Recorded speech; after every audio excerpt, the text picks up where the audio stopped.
Hello, everyone. Welcome to another episode of the Benji-Sales live chat. It's so good to be back. It's so good to see everybody. How are you doing today? Hope you're all doing amazing. We have a juicy live chat in store for us today, let me tell you. I am expecting some controversy, some drama, some hot takes, some opinions. We're going to have the polls. We're going to have all of the good stuff to chat about, but as you guys know, we have a very juicy mega story that's going to probably dominate today's discussion points. Now, there's going to be a few other things that we can talk about too, of course. As always, we never stick to one topic on the live chat, but you guys know what I'm getting at, right? You've all seen the thumbnail. You guys have all seen Twitter melting down and going crazy. You've seen the forums and Reddit losing their minds, and that is the discussion of what is currently happening with Xbox, right? What is happening with Microsoft? This has been a story that's been building really for a few weeks now, right? Probably over a month. We started getting some reports about, maybe some multi-platform stuff coming from Microsoft and Xbox. There was some rumblings about Sea of Thieves and then rumblings about Hi-Fi Rush. While all of that really went to a different level. Is my mic okay? Let me know, guys. I just want to make sure that it's not like overly loud or overly quiet. I think it's fine, but I got an alert on OBS for a second that my mic was going crazy. So hopefully it is not. Hopefully not. Hopefully we're good to go. So anyways, back to what I was saying. I apologize. OBS is just like flipping out, telling me that the mic is going absolutely insane. I'm hoping it's not the case. But anyways, yeah, so that really blew up in the last few days, right? The news cycle went absolutely crazy. We started seeing Gears of War's coming, Starfield's coming, every single game that Xbox has ever made is coming, right? All of a sudden there was rumors about basically everything. And some of that's been kind of getting walked back, some of it hasn't. It's a little bit all over the place. It's hard to say exactly what's going to be true of all that and what's not. We're going to talk about it today. We're going to run the polls. We're going to see what you guys think about it. And yeah, Phil Spencer confirmed they are going to discuss this next week. I'm glad he finally came out and made a statement. I'd sent a tweet about it and I was like, I'm not sure how long you can really sit on this. You never want to be overly reactionary as like a publisher or developer or anything like that. You never want to, every single rumor we must address online, right? Most of it you can just ignore. Most of the time it's something small. Even if the internet latches onto it, we can kind of step back and ignore it. The general public's not aware of it. Well, something like this, it was such a massive deal, and it has, let me tell you, it has fully gone to the mainstream. I know that for certain. Mainstream regular casual gamers are even hearing this news. I was like, they got to say something, man. You can't just ignore this one. You got to actually come out and make a statement. Phil Spencer came out and made a statement. Let me tell you exactly what he said. It's a really brief tweet, but it at least gives us some context about what we can expect to be coming from Phil. He tweeted out a couple days ago, "We're listening and we hear you. We've been planning a business update." That's a very key word, by the way, business update. I want to kind of focus on that. "We've been planning a business update event for next week where we look forward to sharing more details with you about our vision for the future of Xbox. Stay tuned." That's a pretty strong wording, right? We're going to discuss if we think this is more limited than what some people are reporting or bigger, but here's what I'll tell you. You would not have an executive come out and say wording like business update unless there was big changes coming. Now, does that mean all of a sudden Phil's going to come out next week and tell you we got no more exclusives anymore? Unfortunately, we lost the console war. We're giving in to Sony. We're giving them every single game we're going to develop. That's not necessarily what that means, but it's also not going to be one of these cases where he's going to come out and just say, well, Sea of Thieves and Hi-Fi Rush are going to go multi-platform. Let's wrap it up there, guys. I got nothing else to tell you. It's time to bounce out. You would not do a business update unless you're going to announce or reveal potentially many big things, right? Not necessarily all multi-platform. There's some rumors floating around Game Pass. There's rumors about floating around that Microsoft's now going to go all digital on everything. There's a whole bunch of stuff. But I'll tell you, Someone, an executive of that level, is not going to say a business update just to announce 2 ports. You could just do that in a blog post, to be perfectly frank with you, right? This wouldn't even be the first time that they've done similar type sized ports, right? You've seen Ori back in the day. There were several other things. If it was just that, if they were sticking to just those 2 games and there was no other big changes coming to Xbox, they would not say something like a business update. They just blog post it. So we can go into that if you guys want to. I'm sure, obviously, that's going to dominate the news story. So I won't give you too much of my thoughts off the top because there's going to be a lot of different angles to look at this. A few other things I'll highlight really quick off the top before we get into your guys' comments and questions. I had a tweet that kind of blew up last night about this.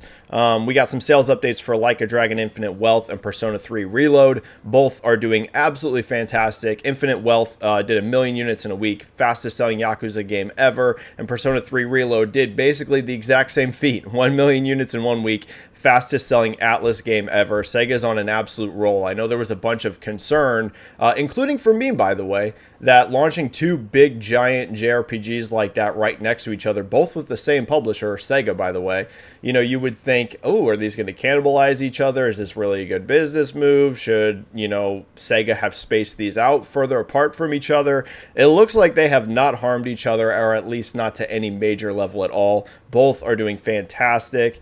Disney invested $1.5 billion into Epic. I don't know if you guys are going to have too many questions or thoughts on that, but it is something to note. Basically, it sounds like Disney and Epic are going to build some sort of Disney metaverse. They didn't use the word metaverse because that has become, let's just be honest, a pretty bad word in the video game industry that no one wants to mention. So they did not use the word metaverse, but that's essentially what they described it. If you read the wording, it sounds like they're building a Disney metaverse on Unreal Engine. And then the last thing I'm going to highlight for you guys before we get into your comments and questions, some Nintendo earnings came out for fiscal year 24 Q3. Basically, Switch is now at 140 million. If you want to be precise, it's 139.36 million. Basically 140. I had some debate with some people. I was feeling very confident that Switch was going to pass PS2 Lifetime next year, but I did walk that back a little bit because it might be a little bit closer than I thought. I still think there's a decent chance Switch outsells at Lifetime, but next year, we'll see. Depends on how much Switch 2 hurts Switch sales, right? Switch Software's hit 1.2 billion units. Absolutely absurd. Crazy. Zelda Tears of the Kingdom's at 20.28 million. Super Mario Wonder is at 11.96 million. Fantastic launch for Mario Wonder. And Super Mario RPG, also a fantastic launch considering, you know, the sales of this game historically. It's at 3.14 million already, and Mario Kart 8 Deluxe is over 60. Okay, enough for my rambling. Let's get to your guys' good stuff because I know you're ready to go. Okay. If this is your first time ever as part of my live chat, the way it works, it's a stream, it's a show, it's 100% driven by you, your comments, your questions. We just talk about the latest news in the video game industry. There's going to be a few ways to do that. First of all, there is the super chat method. You type a donation, whatever you want. It pops into chat, and I get to super chats immediately as soon as they drop. The other way to guarantee that I get to your question or comment is going to be by becoming a channel member. Channel memberships are $4.99 a month. It basically just gives you priority in the chat. I guarantee that every single channel member gets at least one comment or question highlighted every single stream, usually quite a bit more than that, but that's it. It's just to give you priority. Of course, you don't have to do either one of those. You can just type a question or comment, whatever you want. I get to as many of the regular free ones as I possibly can. I just can't guarantee you that I can get to them all because people fill this chat up with great stuff every single week. All right, guys, let's get going. I hope you're all doing amazing. All right, I think there was a super chat to kick us off the top. And actually, let me already get a poll going, right? You guys know I love the polls. I want to hear what you guys think. What will be the extent of Microsoft multi-platform announcement next week? Okay. So basically, you know, what's going to be the extent of this, okay? We'll say case by case / just a few games. Okay, so just a few. Pretty rare, kind of a continuation of what they're doing. case by case. You're just every once in a while going to see one. Are they going to announce that this is really just a continuation of that? Lots of multi-platform, but not day one. So in other words, you think there's still going to be a lot of timed exclusives for Xbox, but you think a lot of this is eventually going to go multi-platform. It's just hardly any of it is going to be day one. It's going to be, you know, kind of like what we're seeing out of Sea of Thieves and Hi-Fi Rush. They'll release it for the Xbox consoles and PC first, wait a couple years, and then you'll kind of see a lot of this stuff end up on other platforms. Or the final option I'll give you guys will be, they're not going to go 100% fully multi-platform. So we will say tons of multi-plat plus some day one. Okay, so that's the differentiator from the other option. Because I'm not going to even give you the option that there's none coming, because listen, you don't announce a business update unless you're doing some stuff. So I'm not even going to give you that option. So here are your options. What will be the extent of Microsoft's multi-platform announcement next week? Case by case, or just a few games, very rarely. Lots of multi-platform, but they're not going to be day one for like anything, or tons of multi-plat, plus some of them going day one to other platforms. Let's kick that poll off. See what you guys think. All right, let's kick it off with this super chat.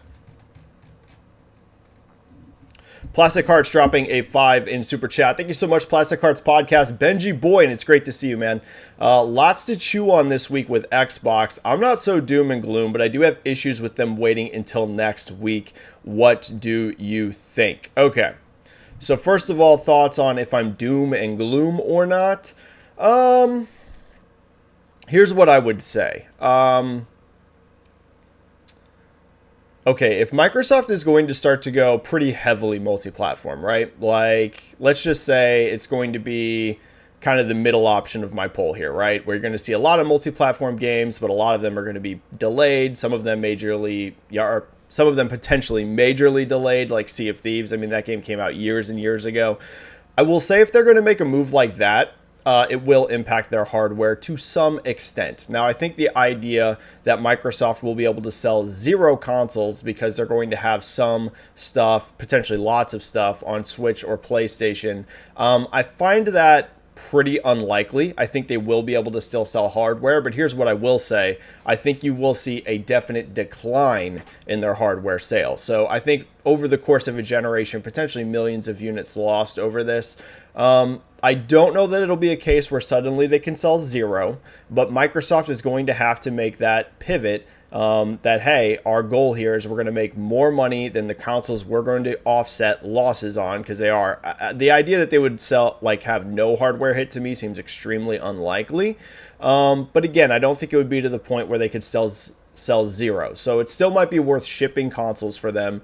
Let's just say one thing I had mentioned in like my Discord, you can kind of see Xbox kind of peaking around that 50 million unit range post 360, right? 360 got obviously way higher than that, but Xbox One got to, you know, a bit over 50 million lifetime. There's a decent chance Xbox Series could get to around 50 million lifetime. It's tracking a bit behind Xbox One right now, but not to such a scale that 50 million is necessarily impossible. So, because it's not behind it by like 10 or 15 million units, right? It's just tracking a little bit behind Xbox One. Let's just say, you know, theoretically, Xbox Series gets up to right around 50 million again, a very similar result as Xbox One. The thing I had said is I could see future Xbox consoles maybe going down to their peak being around 40 million-ish, right? Not a huge number, especially whenever we look at what PlayStation's able to do, 100 plus million consoles, what Switch is able to do, 100 plus million, on its way to potentially being the best-selling platform of all time. So, you know, that's a very small number in comparison to the rivals, but, you know, it still might be worth them getting a console out there if they can sell 30 to 40 million of them. That's still potentially people getting Game Pass through those consoles. It's still, you know, the 30% cut, etc., etc. So will it hurt their hardware? In my opinion, yes. But will the potential gains be higher than the console sales lost? Potentially, right? Trust me, this decision's not going to be made by the seat of their pants, right? The people that are going to be probably making these decisions, I'm sure Phil's involved with it. There's not a doubt in my mind. But you know who else is heavily involved in this decision making? It's going to be Amy Hood, right? CFO. It's going to be Satya Nadella, CEO. It's going to be Tim Stewart, who's, you know, in charge of a lot of the finances at Xbox. It's going to be people that are very, very focused on profit and loss, margins, things like that. They're not going to just randomly, willy-nilly make a decision like this. If they do this, it's going to be because they ran a lot of numbers and they think it works out better for them to do it this way. So doom and gloom, I won't go doom and gloom. Will it impact their hardware business? Yes, it will. Probably won't kill all sales of their console, but it will be a detriment. However, maybe, and this is a maybe, we'll have to see, they can recoup, you know, the difference and potentially make even more money by doing this kind of multi-platform-ish development. We'll have to see. Now, do I think it's a good idea them waiting until next week? Here's the thing, probably, and I know that's going to sound bad right now because right now so much stuff's festering. There's still so many rumors. There's so much battling in the Xbox community and things like that. Here's the thing. Could they have waited another month after these leaks? No. Waiting a week is potentially a good move because I don't think they were really prepared to announce this yet. And it's probably going to cause so much frustration with certain people in the community. They want to have a very clear, concise, and good presentation ready instead of just randomly, you know, the day after everyone blows up, throwing something up on the blog and potentially causing even more confusion and something like that, right? We're talking about $1 trillion, you know, dollar business with Microsoft. They're not going to, you know, well, it's hard for me to say because Xbox PR has been real hit or miss, but I think they want to have a very solid presentation, and letting it wait a few days is probably a better move than just instantly rushing something out. But either way, not a great spot to be in, right? I think we had another super chat. Ross Wilson re-upped their channel membership for 5 months. Thank you so much, Ross. Hey, Benji, do you think this next financial year will be a big one for Ubisoft? Will Assassin's Creed Red and Star Wars Outlaws be enough to get them back on track? Potentially. You know, we've been talking for a while that Ubisoft's been in a pretty bad position. Like, let's just be perfectly frank. They have not had great results for quite some time. That 1-2 combo, though, to me does look very, very attractive. I see Assassin's Creed Red doing extremely well as long as it's good. You know, Japan has been, I mean, one of the most requested settings for an Assassin's Creed game forever, right? People have wanted Assassin's Creed Japan forever. So that should potentially be massive. We saw huge sales out of Assassin's Creed Valhalla. Even Mirage, which was a smaller spin-off, performed very, very strong for them. So yeah, Assassin's Creed Red, unless it's just outright bad, should perform extremely strong. Star Wars Outlaws, I honestly feel the same way. You know, Avatar didn't do huge numbers for massive entertainment, but Outlaws should be much bigger than that. We've seen some huge successes in the Star Wars games. Look at Fallen Order, look at Jedi Survivor. So actually, you know what? I've been pretty doom and gloom on Ubisoft for years. Anyone that watches this stream knows that. But yes, there is potential for them to have a pretty strong year this year, actually. Yeah. Now, to get fully back on track, they would have to be able to repeat this. They'd have to have several years in a row where they're rolling again, where I would feel very confident in them. But could this be a nice way to start that process? Sure. Put it this way. I'd be very surprised if Red and Outlaws both, or even either one, underperformed. Those should both be big, big sellers. So yeah, Ross, thank you for re-upping the channel membership, and I agree. I agree. Should be a good year.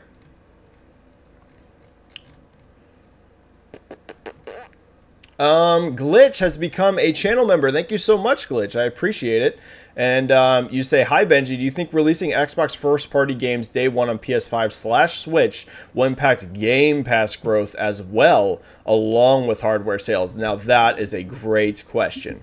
That's a great question, right? I've been so focused on like the hardware performance. We haven't even really talked about could it impact Game Pass growth. Huh. All right, guys, I'm going to have to make these polls rapid fire today, so get your votes in now because I've got like 10 poll ideas in my head. I want to know what you guys think because this is already giving me another one. Will it impact Game Pass growth?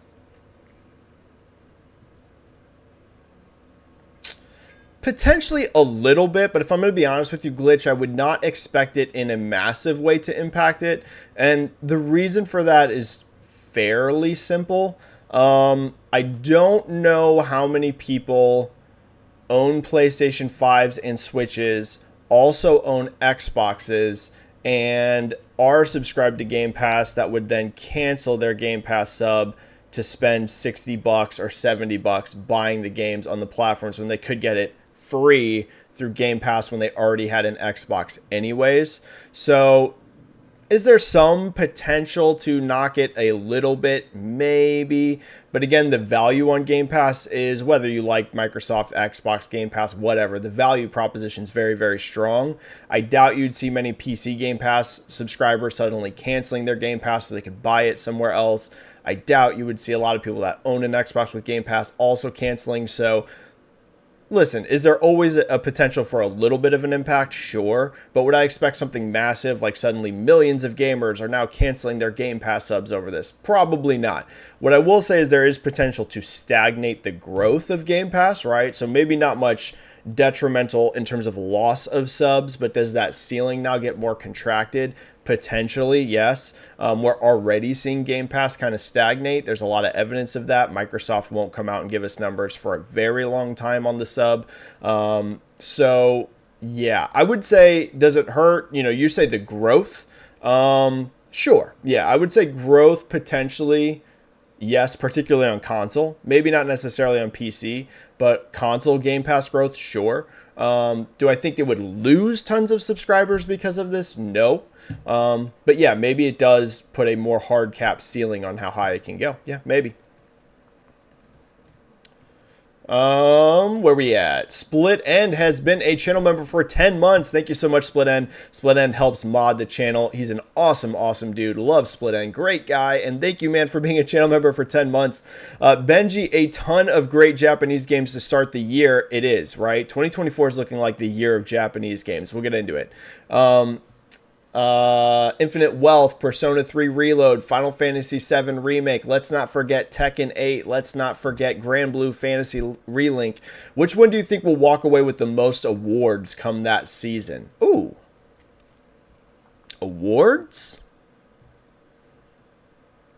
I would say out of the three you mentioned, right? You give us Infinite Wealth, Persona 3 Reload, and Final Fantasy 7 Rebirth. Out of those three, I would put Persona 3 Reload last, simply because it's a remake. That doesn't mean it's not going to get some love, but Infinite Wealth's a brand new game. Final Fantasy 7 Rebirth's a brand new game. We need to see how Rebirth reviews. I have a feeling it's going to be very, very strong. But out of the three you mentioned, I would say a battle between Infinite Wealth and Rebirth. I think Infinite Wealth will get a lot of love come awards season, unless there's some crazy stuff coming up this year. I'm not necessarily saying it's going to be nominated for Game of the Year, but can I see it in a lot of best RPG categories and things like that? For sure. So yeah, I'd put Reload last, just because it's a remake. Doesn't mean it's not an amazing game. Then I would put... Listen, I'm just going to assume Rebirth reviews very strong. Remake was nominated for Game of the Year at the Keeleys. So I'll go 3 Reload last, Infinite Wealth above that, and then Rebirth above that. But that's assuming Rebirth reviews super strong. If Rebirth comes in, 81, Metacritic, obviously I'd put Infinite Wealth higher. Holy cow. Thank you guys for all of the super chats and everything pouring in. Davis Ender with a $4.99 super chat. Thank you so much, Davis. What's up, Benji? I can't usually watch these live, so I just want to say I love watching the show each week. You do a great job with these streams. Well, Davis, that is an incredibly kind comment. It warms my heart. I was gassing you guys up last week on the stream. I don't have a big YouTube channel at all. I'm not getting thousands and thousands and thousands of people live in chat. But one thing I really am grateful for is I have, I think, one of the best live chat communities. Very little toxicity. You guys are almost never fighting and calling each other names and things like that. It's kind of a rare thing that we have to experience over here. So listen, me doing a good job with the streams, which I really appreciate those kind words. So much of the stream's driven by you guys, right? Yeah, it's me sitting here giving you my thoughts, but that would be nothing without the questions that are coming in, the poll results that we discuss, all of the info you guys drop on me on these streams. I learn as much from you as hopefully you guys learn from me. So Davis, that's incredibly kind of you. I appreciate the super chat. We have an amazing community here, right? We do. Listen, every time that I'm like away from the streams, sometimes I've talked about it before. You know, sometimes I'll get in my own head about my YouTube channel just because it's like nowhere close to what my Twitter presence is. And I'll be like, do people really care about like watching me ramble for an hour and a half once a week about the video game industry? Like, do people actually like this? And every single time that I miss a week or 2 or 3 weeks or whatever when I'm going through some mental health stuff, I will get flooded with people being like, where's the live chat? Where's the live chat? I love the live chat. Benji, where's the live chat? And, you know, that really, I appreciate it, Davis. It's very, very kind of you. Benji with a 5 super chat. Thank you so much, Benji. Hi, Benji. Nintendo might be the big winner this week. Games from Xbox plus apparent strong enthusiasm from Japanese third-party devs for Switch 2. Thoughts? Yeah, I don't know if you guys saw this, but Nate the Hate is kind of claiming that he thinks it's very likely. Now, I believe he didn't say this was a lock, so be careful on putting too much on him in terms of like if this doesn't happen. But I think he was saying he feels pretty good that Nintendo's going to announce Switch 2 in March. We've had some pretty good indications that third parties are very excited for it. We had both the Famitsu, I believe, end of the year interviews where you saw tons of devs saying the thing they were most excited for was new Nintendo hardware. And then you also saw a developer survey. Where was that? Was that, I don't want to say it was GDC because GDC is not, right, it didn't happen at that time. I can't remember. Maybe it was like a pre-GDC. I'm sure one of you guys knows exactly what I'm talking about. But there was a survey that came out recently, basically surveying a ton of developers, asking them what platforms they were working on. And the next Nintendo console had a very high percentage compared to other pre-release platforms, right? Like what you saw out of Switch 1, it was a much higher percentage. That doesn't surprise me. I've been telling you guys for a while, I expect extremely strong third-party support on Switch 2. A, because I think the hardware is going to be much more comparable to current platforms than the Switch 1 was, even to its contemporaries. That doesn't mean I think Switch 2 is going to be running like a Series X or PS5, but I think it will be closer to that ballpark than how massively underpowered Switch 1 was. Like, it took a massive effort to get those third-party games on that platform. I have a feeling there'll still be a gap, but it will be closer with Switch 2. And also the thing you have to remember is that Nintendo's coming from a position of strength with Switch 2, right? With Switch 1, they were coming off the Wii U. Now, it doesn't justify third-party devs that waited 5 years and still never put a third-party game on Switch or put very little. It doesn't justify that. But early on, do I understand why so many big publishers were pretty scared to invest a ton of money onto Switch? Sure, right? It's easy to forget that coming out of Wii U, Nintendo was in a very precarious situation. Not the case this time at all. They're coming from a position of strength. Third parties are going to be much more confident in how they can do on the console. So yeah, I would agree that Nintendo looks like they're in a great spot right now, Benji. Really, really strong position. All right, let's run another poll. Okay, because like I said, these polls are going to go fast and furious today because I got a lot of ideas for them. So I asked you what will be the extent of Microsoft's multi-platform announcement next week. The leader in the vote goes to lots of multi-platform, but not day one at 38%. That is where I'm landing too, but we'll see. The second option that was the highest was at 33%, case by case, just a few games. You think it's mostly a continuation of what's currently happening, maybe a slight uptick, but nothing major. And then last place at 29% of the vote was tons of multi-plat, plus you think some of it's going to be day one on other platforms. Okay, let's ask about hardware. Let's ask about hardware impact. All right, what effect, you guys already know my thoughts because I gave you them. What effect will a multi-platform strategy have on Xbox console hardware? We will say very little, so very little impact, sell similar to current. We don't even need current, sell similar. You guys know what I mean. We will say notable impact, but won't kill Xbox. When I'm putting Xbox, but you guys know what I mean, the hardware. I just don't have room to write Xbox console. And then we'll say kills Xbox console sales. In other words, you think it's GG's in the chat, game over. All right, what effect will multi-platform strategy have on Xbox console hardware? Very little. It'll sell similar to what it already does. Notable impact, but won't kill Xbox. You guys already know that's kind of where I'm at. Or kills console sales completely. Thanks for a great turnout, by the way, today, guys. Thank you so much. All right, let me keep getting to these super chats and stuff because you guys are pumping them in. Oh, I like this feature now. I don't think I can like them, but I can see. It looks like on the super chats, you guys now have the option to like them. I can heart them. Let me give you guys some cute little hearts. I apologize. I told you guys last time my goal was to have like a better setup behind me because I'm off for a week this week. I took a week off vacation, or a week off work for just a staycation at home. Sorry. Yeah, it still looks like an utter disaster in my room, right?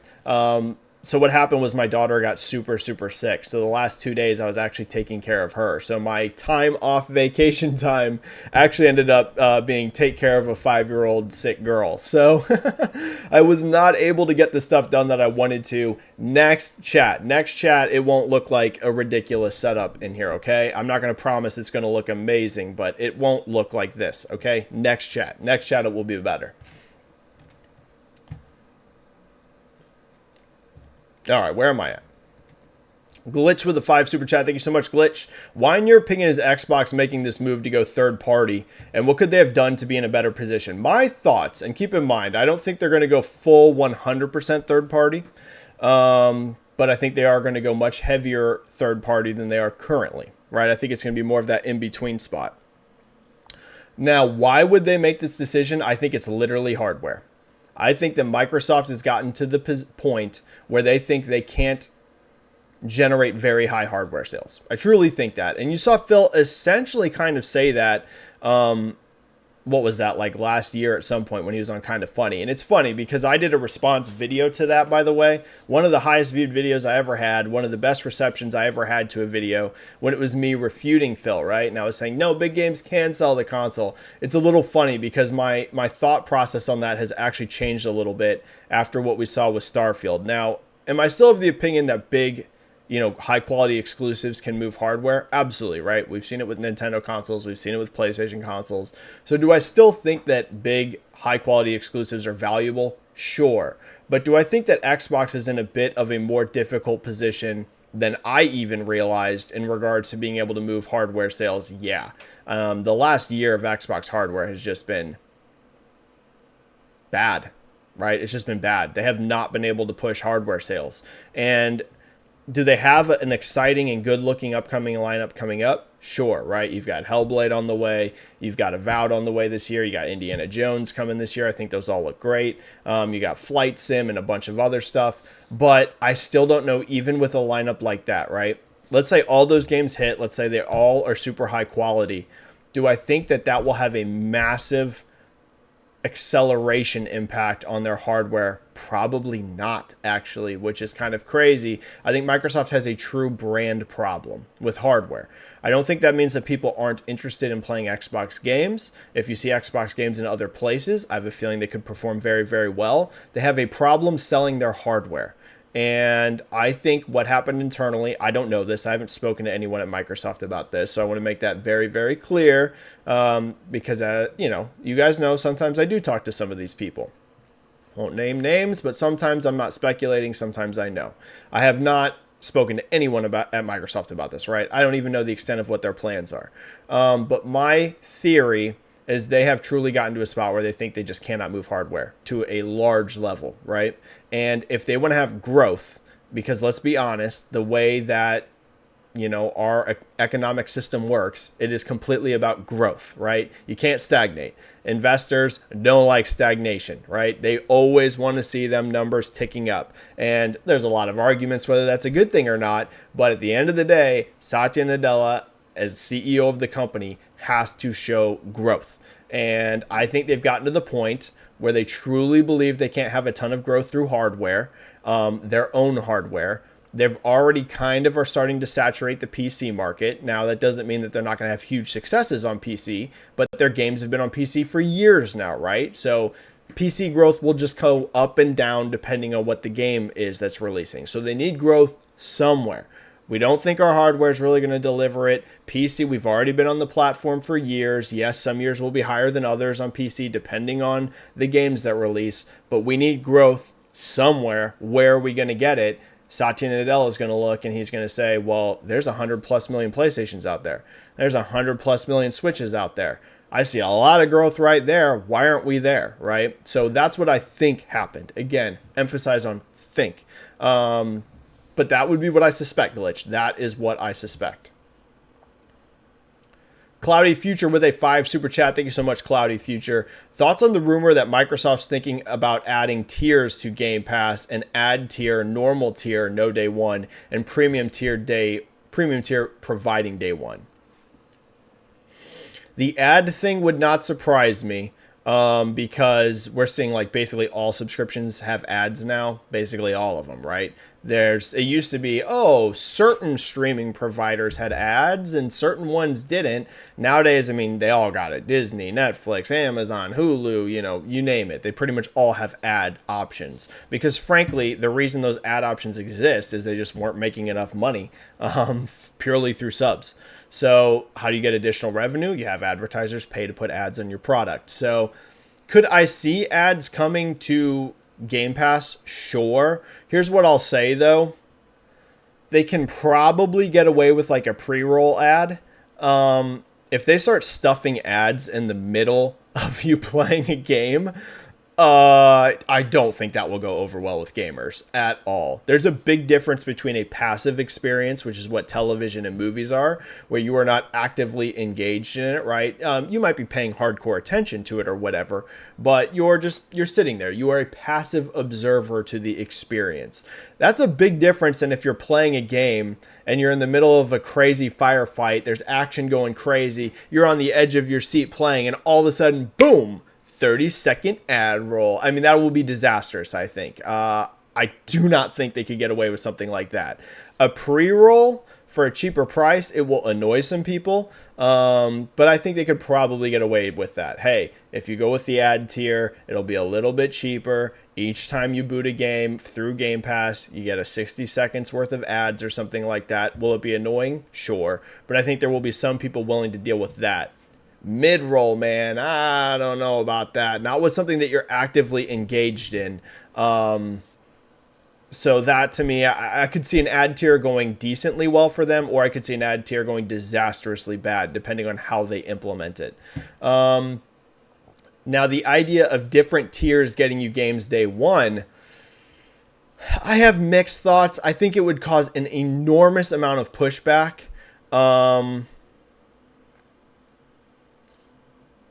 Because it's one of those things that was promised. Plans change, businesses change. You can come out and explain, listen, Game Pass is just not generating the kind of money we thought it was going to. That's the case for all subscriptions, by the way. There was a clip that went around of me. It was a long ago clip. I think it was me like 4 or 5 years ago.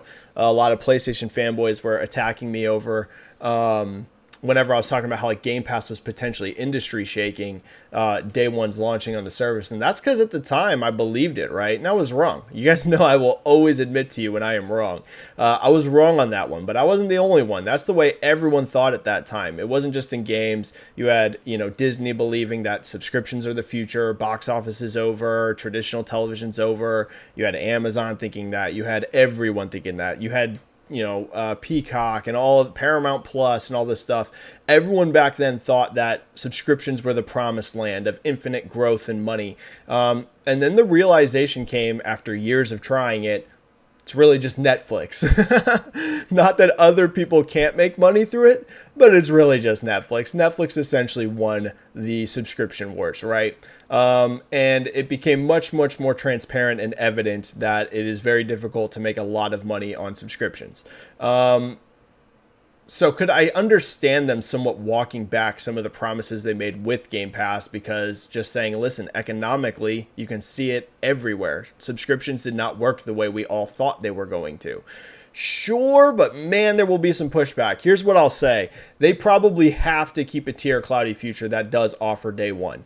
If they say regular Game Pass no longer gets day one, but we still have a tier that will guarantee you those games, they can probably get away with it. But if they do a situation more where it's like, listen, none of the tiers get you a day one game, maybe they'll get you like the smaller games, but they won't get you, let's say Avowed, right? Something like that. I know that's already been promised, but you know what I mean? That scope of game. I don't know. I don't know if Game Pass could survive it. I think a lot of people would be upset. So, really interesting. This is a fascinating chat right now, by the way. You guys are asking such good questions. Hi Arco5 or higher Arcos with a $4.99 super chat. Do you think Sony will follow suit if Microsoft makes crazy cash year after year with this plan? No, as long as they continue to sell 100 plus million consoles, right? Like I said, I think the main reason you're seeing Microsoft do this, if Microsoft was on track right now to have Xbox Series consoles sell 100 million units lifetime, I think it's very unlikely that you see what's probably about to be announced get announced. I truly think so. Because at that point, you would be having massive growth over Xbox One, right? You'd have huge growth. If you were on your way to 100 million, you'd even have growth over 360. So they would have so much growth, so much momentum. I don't think they would be forced to be in a situation like this. As long as Sony can keep selling 100 plus million units of hardware and they can slowly grow their PC, right? Sony's in a different position as Microsoft, where I talked earlier. Microsoft has kind of started to saturate themselves in the PC market because their games have been there for years, day one. Sony is not in that position. There's still potentially a lot of room for growth on PC by making ports a little bit faster. Who knows? If things get desperate, maybe eventually day one on PC. Like, there's still some stuff they can toy with where they don't feel, I think, rushed to put a game on Xbox or Switch or something like that. So I would say probably not. And if you did see Sony follow suit something like this, it would be quite a ways in the future. I think you would see PlayStation games on PC day one far before you would see PlayStation games hit other consoles specifically. So that's what I would say. Do I expect you'll see some PlayStation games start hitting PC day one besides something like Helldivers, right? Maybe even a single player game. I think there's a future for sure where that happens. But a day you see God of War on a Nintendo Switch or an Xbox Series, I find that doubtful. Even if Microsoft makes a lot of money for it, because Microsoft kind of has to do something to get growth, whereas Sony's not as in, I don't want to say the word desperate, but it kind of is desperate position for growth. But we'll see. Okay, super chats are finally cleared. Thank you so much for all of those super chats. It's so kind of you. So let me make sure that I hit channel members. Let's go, channel members. Thank you guys for an amazing turnout today. Incredible. You guys know I love you guys. All right, Joe Secchi here, channel member. Hello, Benji. Square Enix's quarterly reports are increasingly worrying. HD gaming will be slightly up thanks to Final Fantasy 16 and the upcoming Final Fantasy 7, but MMO and mobile have been free-falling for years now, and nothing on the horizon is poised to reverse the trend. We'll see what the restructure brings, but they need a drastic change because they are the most struggling of the Japanese third parties. You know, Joe Secchi, I've said this before. I think that PlayStation exclusivity is really harming the Final Fantasy brand. Now, what do I mean by that? Do I mean that Final Fantasy is game over, right? The franchise is fallen. There's no recovering. No. And whenever I say that locking down exclusivity on PlayStation, I think is very much harming the brand, as I always say every time I talk about this, it's actually not even really about Xbox. Like, yeah, sure, if they could get a Game Pass bag or something, that's a nice bonus of cash. The main thing here that's really hurting them is where is PC, man. Not having Final Fantasy games not launching on PC day one is just, look at what it's doing for Persona, look at what it's doing for the Yakuza franchise, look at what just happened with Grand Blue Fantasy Relink. I mean, you're potentially giving up huge amounts of sales by skipping the PC platform. PC is becoming much, much stronger for JRPGs than it used to be. That's one thing. You guys know I'm always paying attention to all of these charts. There's growth across PC gaming in general, but one genre that's really seeing growth, like you're seeing time and time again, really start to perform well in PC is JRPGs. I first noticed it, like the time it very first stuck out to me, like, wow, this is a potentially major growth area for the genre, was Tales of Arise. If you guys remember, Tales of Arise started very, very strong. I think it did over 50,000 concurrent on Steam at launch. That was like the first one where I was like, ooh, there is some potential for big growth here for Japanese publishers and developers of that genre. By continuously not going day one on PC, and then when you do, by being, timed exclusive to Epic Games, which they've done, and then eventually coming to Steam way later. I mean, it's just, in my opinion, it's just bad business practice. Listen, if you still want to skip Xbox, is it lame? Sure, right? You guys know me. I want third-party games to be everywhere. Unless it's like a second-party situation, like what we're seeing with like Stellar Blade or Helldivers, like that I can understand. But if you're just a regular third-party game, I always say it all the time, I want those games everywhere. So do I still want Final Fantasy to launch day one on Xbox? Yes. But let's just say you still signed some sort of contract with Sony to keep it console exclusive. Square has got to stop skipping PC on day one. They have to stop it. They have to stop. They're harming their own brand by continuously doing this. So they've got to find a way to start getting these games day one on PC. The MMO, you're right, Final Fantasy 14 is slowing down a bit. That was the thing that really stuck out to me in their financials. I'll be completely honest with you guys. I am not by any means an expert on MMOs and how they operate. So someone smarter than me with that genre will have better takes on what to do with Final Fantasy 14. But in regards to like the traditional AAA game sales, the biggest thing they can do to improve their business in that area, you got to start getting these games day one on PC. You got to do it. You have to start doing that. Split End saying, Benji, what's up, Split End?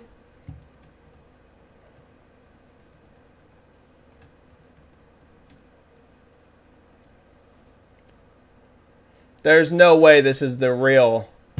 There's no way. I don't buy it. Right? Wait a second. There's no way.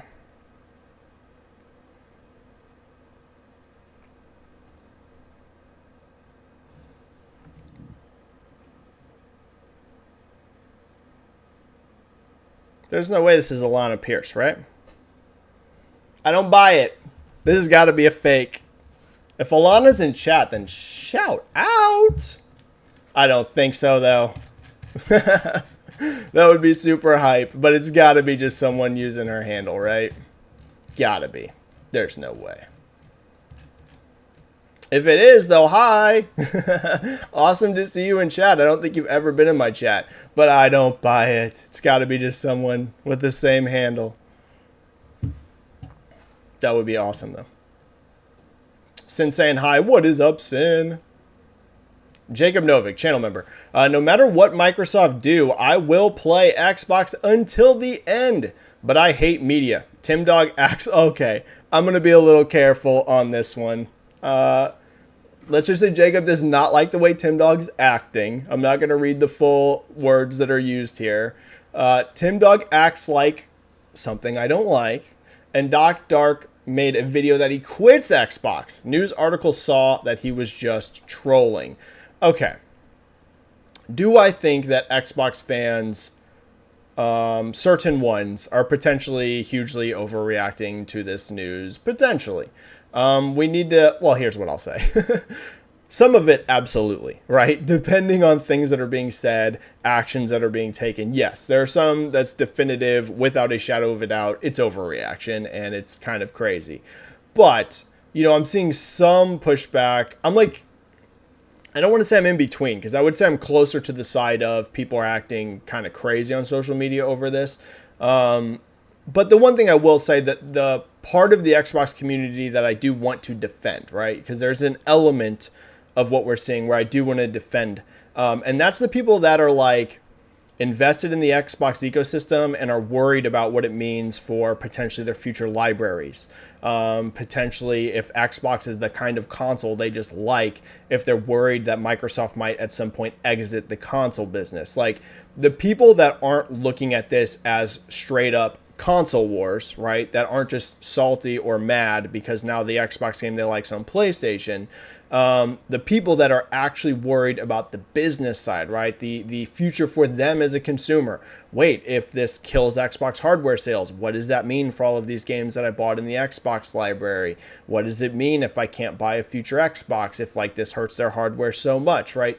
So like there's a part of Xbox fans being worried that I completely understand, actually. And I think that's completely understandable because there's some people that are very invested in the brand, not just on an emotional level, but a financial level and just the games they like playing, right?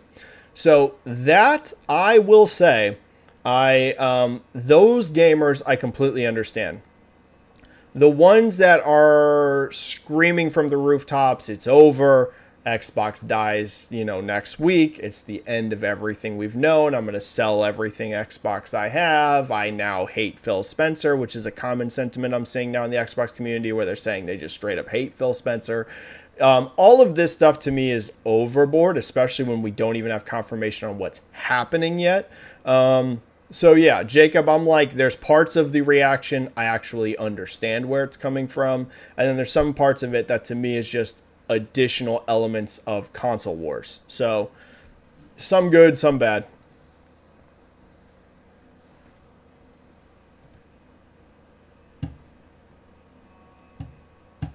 Hamishly Ford saying hello. What is up, Hamish? Great to see you, buddy.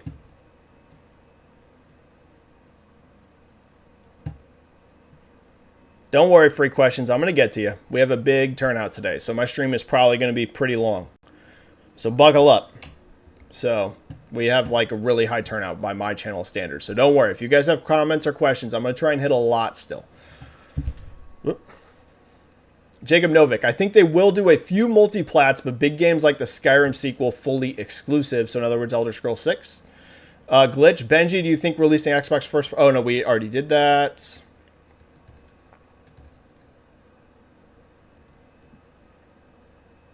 Jacob says, we're the Benji family. Well, you guys are awesome. You guys know I love it.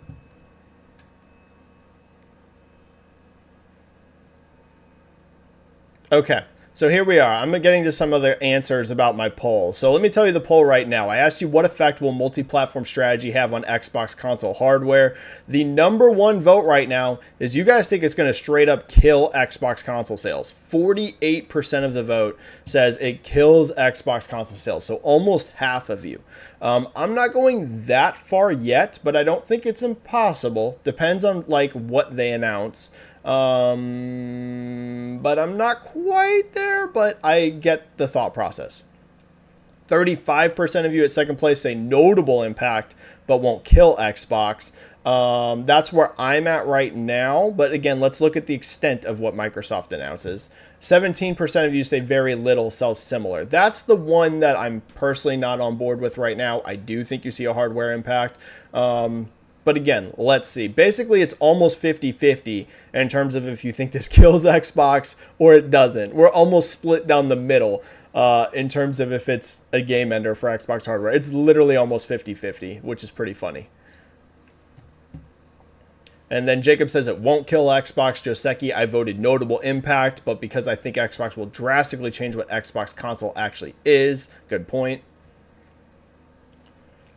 Busy Child, I doubt it will happen, but Forza going to PlayStation would be crazy to me. I was thrilled when they brought it to PC and hoped it meant GT7 would come to PC eventually. Seems like the opposite now. I'll tell you what, one of the biggest games they could bring to PlayStation, which hasn't been rumored yet, it's Forza Horizon 5. Some of these games, listen, do I think they're going to get additional sales out of PlayStation and Switch? Sure. Do I think they're going to sell some copies of Hi-Fi Rush? Sure. Do I think Hi-Fi Rush is all of a sudden going to sell 10 million units on Switch and PlayStation? No. I hope it does. You guys know how much I love Hi-Fi Rush. If they announce, hey, Hi-Fi Rush sold 10 million units between PlayStation and Switch, I'd be dancing and happy, let me tell you, because that game deserves all the success it can get. But I don't think that will happen. The game, though, that would sell a lot, trust me, a lot on PlayStation, Forza Horizon 5. That would move serious units on PlayStation. It's already an enormous success on Xbox, an enormous success on PC. And keep in mind, PlayStation is much stronger in markets that like racing games than Xbox is, particularly mainland Europe, right? Where Xbox has, let's be frank, a pretty disastrous hardware install base. Something like Forza Horizon 5 is a game that I actually think would sell millions on PlayStation, yeah. I think it'd sell millions. Again, 10 million, I don't know about that. But do I think it would sell millions on PlayStation? I don't think it. I know it. That game would sell millions on PlayStation. So yeah, it'll be interesting. Horizon, not traditional Forza. Traditional Forza would not do that well on PlayStation despite everything I just said about racing games because PlayStation fans already have Gran Turismo. And let's be frank, they probably prefer Gran Turismo. So regular Forza, I don't know if it would even really be worth porting regular Forza to PlayStation. If I'm being honest, I just don't think it could compete with Gran Turismo. But Forza Horizon, oh yeah, it would do very well. Trust me on that. Joseki Benji, truth is that last year Xbox had Redfall, a mess, Forza, a buggy mess hated by the racing game community, and Starfield, mixed reviews on Steam. Can't sell consoles on promises and mid games. You are correct. They have to start delivering quality. Does Xbox have good games? Yes. Do they have consistently good games? I would say that's been their issue, right? It hasn't been the idea that Xbox never has good games. Gears 5 I think is amazing. You guys just heard me talk about how I think Hi-Fi Rush is amazing. The problem is they haven't gotten into that consistent pace where it's like most of the time it's a great game from Xbox. So you are correct on that. They do have to up the quality across the board. All right, perfect. I wanted to ask this poll question anyway. So we're going to the next poll question, okay? Because someone's bringing it up, and I wanted to ask this poll question because this is another thing that's being rumored. Will Call of Duty be a Game Pass Day 1 title? Yes, it will launch Day 1. It will. It's just a yes or no. Because eventually I think they will go on Game Pass. The question is, will it be Day 1? Will Call of Duty be a Game Pass Day 1 title? Yes, it will launch Day 1. No, it will not. See what you guys think.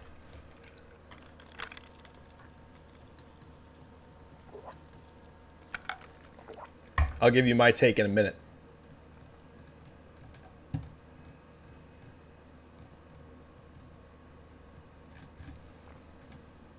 Where am I at?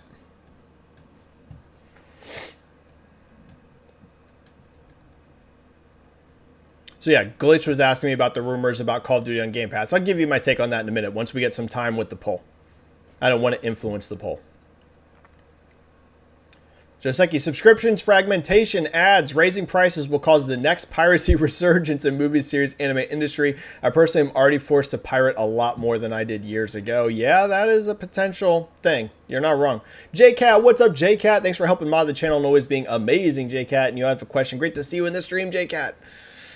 Benji, what do you think is the actual reason for the low Series XS sales? The consoles are far better than the Xbox One, had a better launch, and were better received. Dude, see, this is the question I feel like Microsoft themselves is asking themselves. I think that's why you're starting to see this this pivot happen. I think Microsoft themselves are at the point where they're like, what realistically could we do to change hardware? If you want my answer, JCat, I think they have a brand problem. I just think they have a straight up brand problem. And what do I mean by brand problem? I just think they're in a position where the markets they aren't having success in, right? Mainland Europe being the biggest example. That's like the biggest issue for Microsoft. Is it not great that they're in last place in the US, their home market? Sure, right? Is it not great that they're not, doing better in the UK? Sure. But like if you look at Xbox's sales, the biggest obvious huge problem for them is that they have no presence in Europe. Just abysmally low presence in Europe. And unfortunately for them, I think that PlayStation and Nintendo are so strong at this point that it is very hard to convince people to come into the Xbox hardware ecosystem. I just think they've reached a point where their competitors are so strong that it would take one of them really messing up. That's what I truly think. It would be one of those situations where someone like PlayStation would have to make such an error that it would cause huge issues within PlayStation's core fan base to get them to switch to Xbox. And I think Microsoft themselves believe that. I think that they just think they can't move hardware. I truly think so. Again, I don't know this. No one at Microsoft has told me this. But I think looking at things Phil Spencer said last year and looking at these potential moves now, that's what I believe. I believe they truly think it's a brand issue. They just can't get people into the brand. At least not enough to buy a console, right? They might be able to get somebody who has a PlayStation to buy Gears of War, right? They might very well be able to do that. But to get them to go out and buy an Xbox console, that might be just hard for them.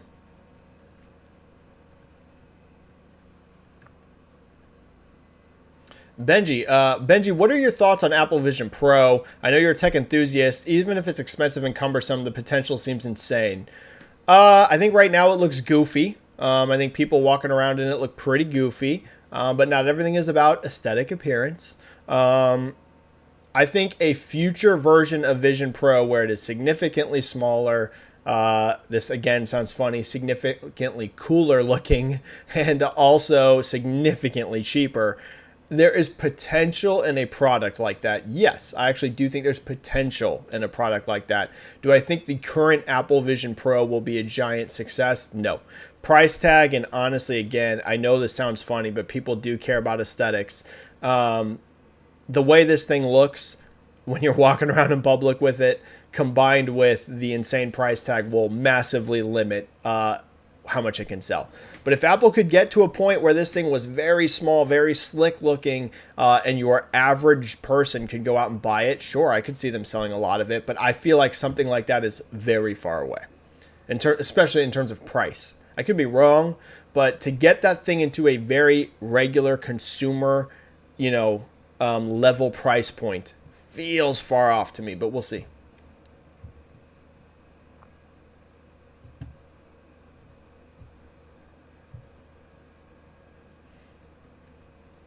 All right. Have all channel members gotten highlighted?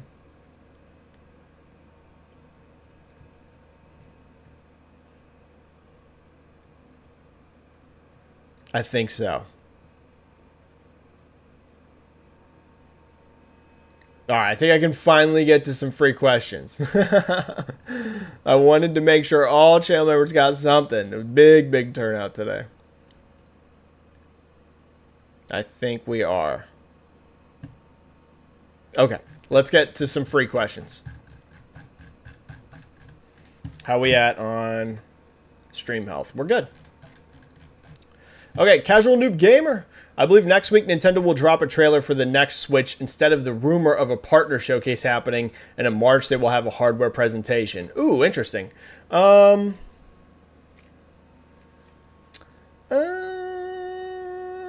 going to trust Nate on this one. I could see them doing a partner direct just to get this stuff out of the way that's still remaining for Switch 1. Just being like, basically, to be honest with you, a last hurrah. Not in terms of Switch 1 will just immediately stop getting games when Switch 2 is out. But what I mean is like a marketing focus. Do a big partner direct. Here's your guys' last hurrah to get focused on before we talk about Switch 2. And then pivot to Switch 2 reveal in March. That's what I think. But this is without inside information on it.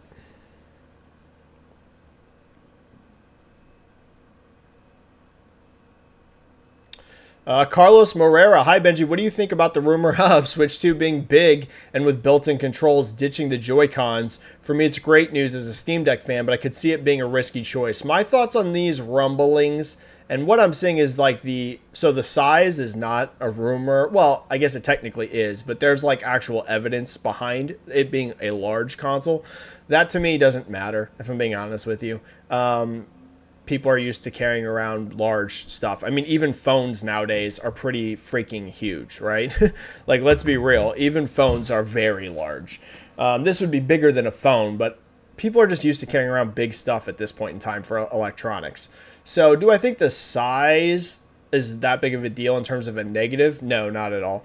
The Joy-Cons element, I think, is potentially better for the hardware itself because the Joy-Cons have had an absurdly high failure rate.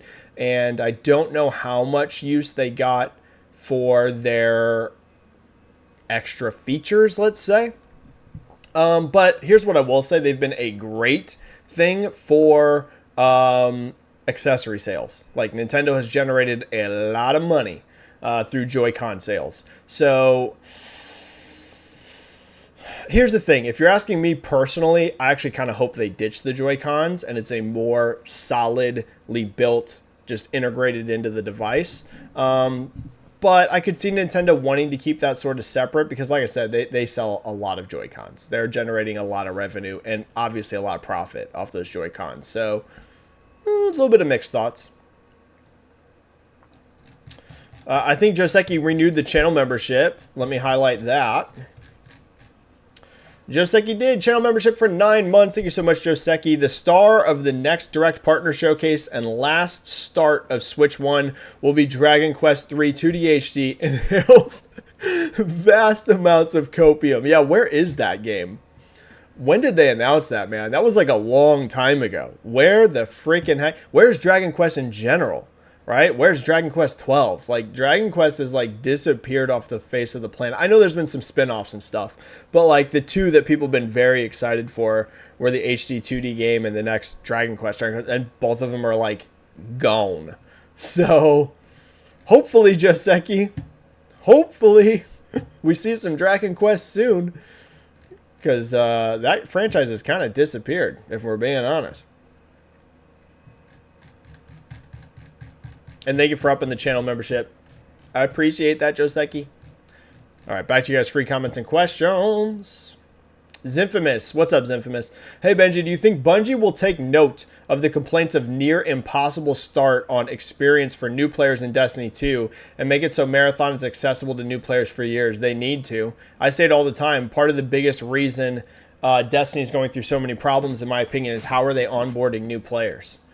Again, maybe Bungie has data that I can't see as an out. Well, I mean, obviously they have a ton of data that I can't see, but you know what I mean. I will tell you as an outside observer, I see very little. Some games you can see the evidence. Oh, they're gaining new players. You can clearly see they're gaining lots of new players. I see no evidence Destiny's really gaining new players. I'm sure that they have some, right? No games as a service is going to have zero unless it's dead. But do I think Destiny is getting tons of new players? Just, dude, every month there's so many new people jumping into Destiny for the first time. I see zero evidence of that. I don't see any. And a huge part of it is because that game is so obtuse to get into. Even if you are a returning player who just bounces off the game for like 6 or 8 months, if you come back in, good luck to have any idea what's even happening in that game. A bunch of the content's not even there anymore. If I don't play Fortnite for a year and I jump into Fortnite, is there some new stuff? Sure. I know exactly how to get back into Fortnite instantly. I know exactly how to get back into Apex Legends instantly. I know exactly how to get back into Call of Duty instantly. Is there always going to be some new features, some new cool stuff, some new modes? Sure. But you can basically just bounce out of that game, come back, pick it up, or be a new player and instantly be onboarded. Destiny is like the most opposite of that of any game I've almost ever seen. It's like if you don't play Destiny and you don't stick with its seasons and you're just kind of coming and going every once in a while, or you're brand new, who the hell knows what's going on in this game? So they need to. I will tell them that. That's not my opinion. It's a fact. I'm not saying I'm not saying it's a fact that they're not getting new players in Destiny. I'm saying for making Marathon more healthy, you got to make that game a lot easier for newer returning players to get into, because that's potentially one of the biggest problems for Destiny.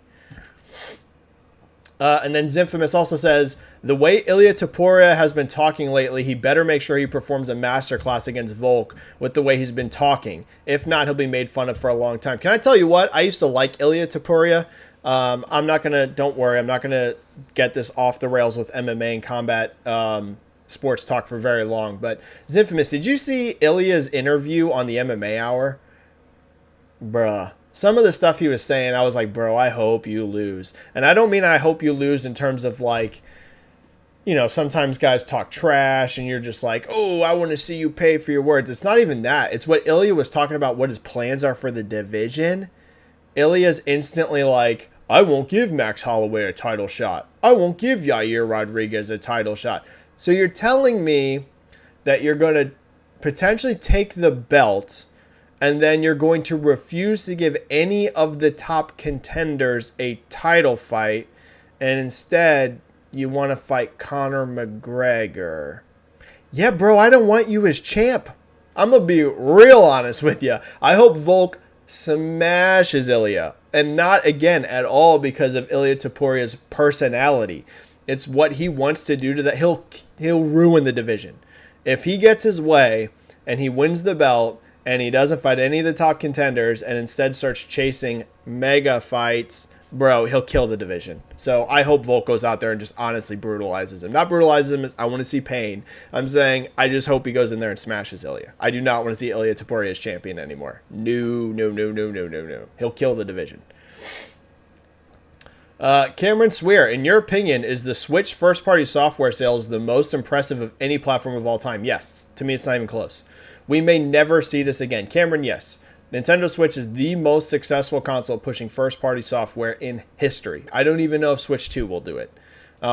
Listen, I hope they do, but it's unbelievable. The gap between what Nintendo has done with the Switch and everyone else is crazy. Crazy.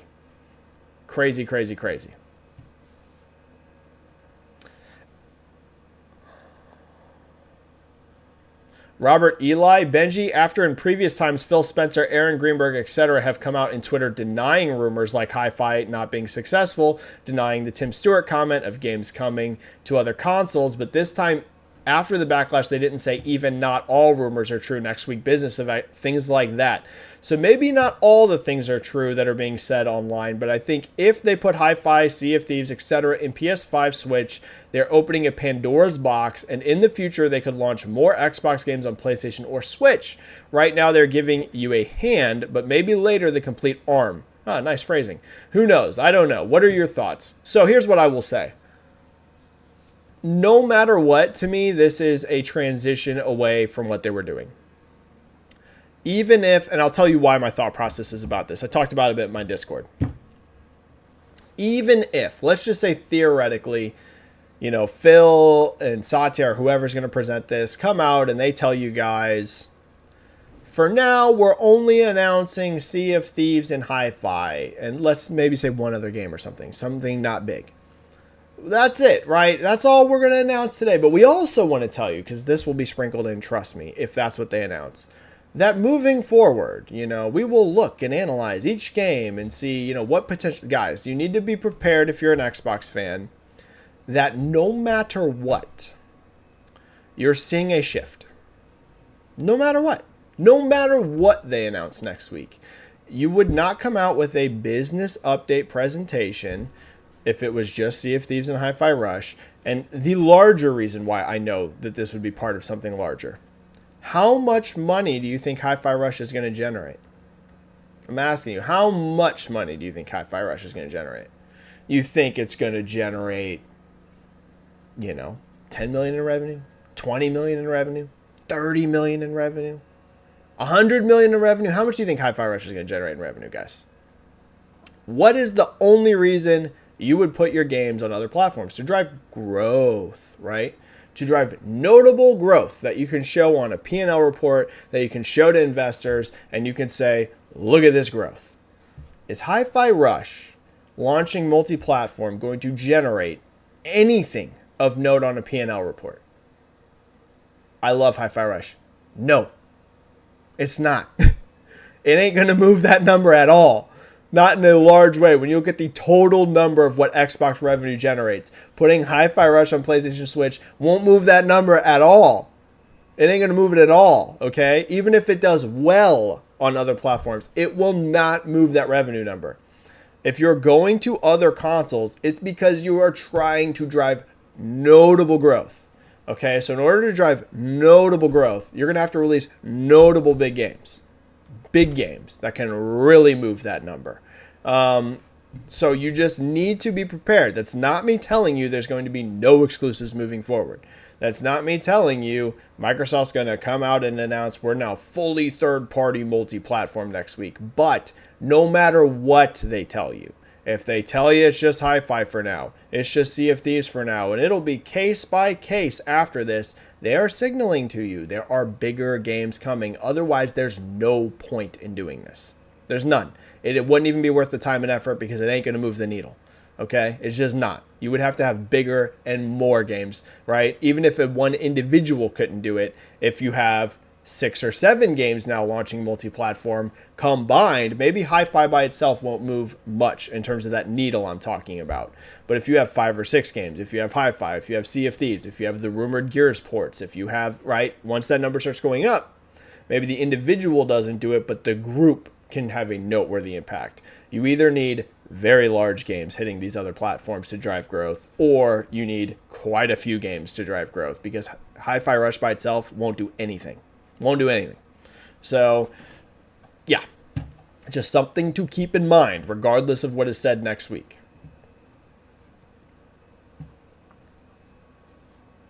A path multi, unless they just turn it, like straight up shoot it all down, but they're not, because they said it's a business update. So some of it's true no matter what. A path multi. I just don't see the Xbox platform nor Game Pass being viable if Microsoft releases their games on competing platforms unless they somehow can get Game Pass on Switch and PS5. It's going to be interesting. All right, I asked you guys about Call of Duty. I said, will Call of Duty be a Game Pass day one title? I'm actually with you guys. 64% of you are saying no, it will not. 36% of you are saying yes, it will launch day one. I'm going to be honest. I think that's going to be part of this business update. I don't buy all of the rumblings that are going around about Game Pass, where some people are like, they're going to announce the end of day one period across the board. No tier is going to have Game Pass. They're gutting Game Pass. I think some of this is just kind of doom fear mongering.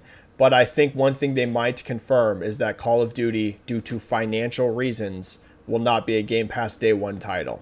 I actually think that might happen. I think there's a good chance of it.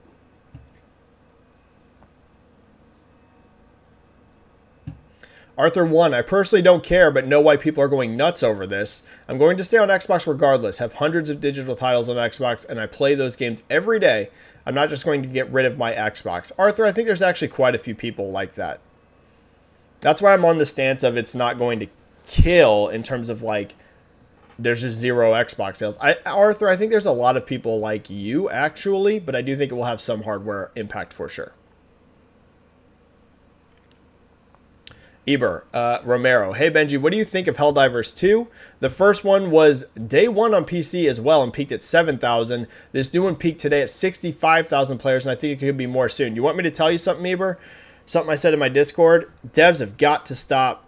And listen, whenever I say devs, this isn't me being like, ooh, boo, boo, boo, mean, Benji being mean to devs. So I want to make that very clear. You guys know I'm always trying to be very understanding of devs. I don't know how to develop games. You know, this is never me sitting on here preaching to developers how to do things. But one thing, Eber, as awesome as that 65,000 number is, it could be even bigger. This game launching in the state it did on PC, man, devs, I'm saying this for your own good. I know developing games is hard. So when I say this, I'm saying it for your own good. You guys got to start delaying games if you have to. And I get that there's business pressure from people higher up and things like that. There's a lot of reasons why this happens. But from what I understand, and I'm not playing Helldivers 2 on PC. Listen, do I think it's 65,000 launch looks great? It looks great. What I'm saying is that number could be way higher. I think this could have been the biggest PlayStation launch on PC ever, and I would have never predicted that for you. except for the PC version is apparently not in a good state.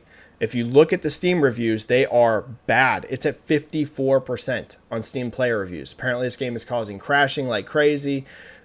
Listen, dude, like, and I'm sure, listen, there's times you can't delay a game or whatever, right? Or you're not aware of certain issues before a game launches. But I've seen so many games that could have been so more successful if they just were in a good state when they launched. And Helldivers 2, again, am I impressed by that 65,000 number at launch? I am. That's a great number. It just bums me. Listen, if it was at 65,000 concurrent and that thing was sitting at 90% Steam reviews, I'd be like, this is amazing. I'm so happy for the devs. And I'm so happy for the devs no matter what that they hit that number. But the part to me that's like, ugh, as like a sales guy and want to see success for games is I look at that 65,000 player number and I look at that 50% Steam user reviews and it says to me, this could be even higher. This could be even higher. If this game was in a great spot, listen, I'm so happy for you on that 65,000, but word is spreading. It's not a good PC port, so people are going to wait. It's like, dude, that number could have been, who knows, 80, 90,000. And I'm not exaggerating. It very well could have been if this was in a great spot. If it did 65,000 on a 54% user review, what would it look like if it was at an 80 or 90%? It was very technically in a good spot. So it's awesome. I'm happy to see it did what it did, but it's just at the same time like if only your game was in a really good spot on PC technically wise, you guys would be having even bigger success. We could be looking at the biggest PlayStation launch ever on PC if it was just there. And, you know, it's a bummer. J-Cat saying, Benji, can't wait to hear your thoughts on the future of Xbox and all the rumors. I hope you guys have liked it. We've had an amazing turnout today. Maybe the best ever for my channel, to be honest. Hopefully, you guys, listen, I say it all the time. Some of my takes you guys are going to agree with. Some of them you're not going to agree with. As long as we're all respectful here, it's all good. You guys don't have to believe everything I say. Not by any means. As long as we're all cool and we're all being nice, we're good to go.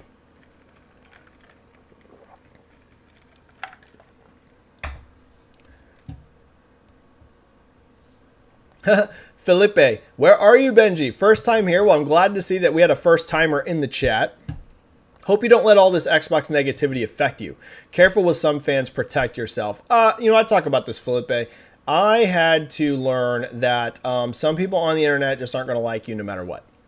So I usually do a pretty good job of dealing with people being rude online. I just block or mute them if they're mean, right? Not disagreeing. I'm saying if you're attacking me, I just block or mute you, and then I just move on with my day. You know, early on, I would take it personally, like anyone would. Whenever you very first start becoming an online presence, I think everyone at first doesn't deal that great with negative people, mean people, things like that. It used to bother me quite a bit when I very first started doing this stuff. And one day I realized it don't matter what you say. There's going to be some people that just don't like you. Some people that are just mean to you. And so all you can do, if any of you watching this are a content creator, you've probably gotten to the same spot as me. But if you're somebody that still struggles with that, the easiest way to make it sting less is realize that unless you're being an idiot, right? Unless you're out there antagonizing people, if you're bringing it on yourself, that's a different story. But as long as you're just doing your thing, you're saying some stuff some people maybe disagree with, but you're not being an a-hole about it, you just got to accept some people aren't going to like you, and you just cut those people out of your life, right? If it's a block, it's a block. If it's a mute, it's a mute. Whatever. You just get them out of there, and you move on with your day. Because you can't make everyone like you. You can't make everyone like you in your own personal life. None of us can, right? Let's say you regularly are around 100 people. And that's a lot actually for your average person. Whenever I say around a lot, I mean you're spending good amounts of time with 100 people regularly, week in, week out. I have bad news for you. Not all those 100 people like you. There's different degrees of it, but listen, it sucks, but not all 100 people of those people love you, okay? There's going to be a few of them that got problems with you for whatever reason. Some of them like you, some of them don't, some of them love you. Multiply that out by, I have 80,000 followers. A lot of people aren't going to like me, and I just have to accept that and just move on. So if you're a content creator who's even bigger than me. If you have millions of followers, that's an X amount more people that just aren't going to like you. Cut them out, move on with your day, accept it, and it is what it is, man. Unless you're antagonizing people, there's just nothing you can do about it. So you just got to let it go in one ear and out the other. Eber Romero, the game have to fix some things in the matchmaking, but it's beautiful, incredibly, and it's quality. We'll have it on the way, Eber, for Helldivers. I'm buying it. So I will give you my thoughts.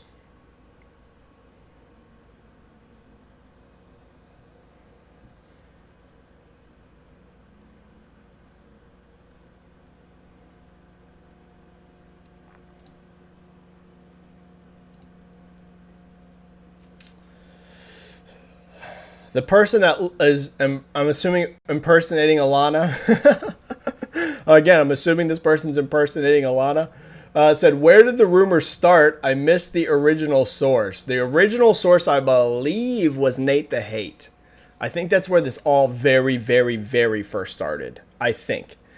Unless there was someone I missed, but I believe Nate started this. And again, I want to apologize to Nate if he wasn't the first one and I'm putting something on him that wasn't him. But the very first time I saw this was when Nate the Hate said in, I think it was like early January or something like that.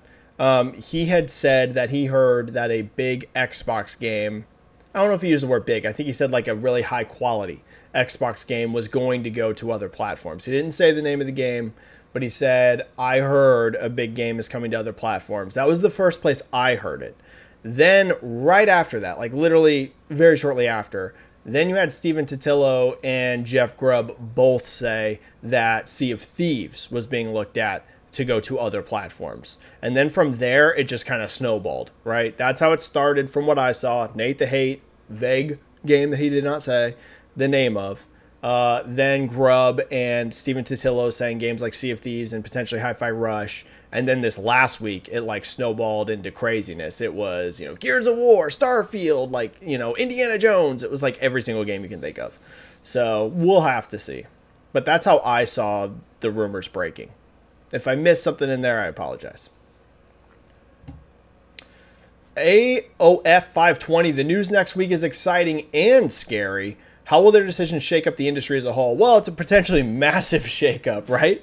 We have a potential platform holder. Listen, a lot of this depends on the scale of what we see.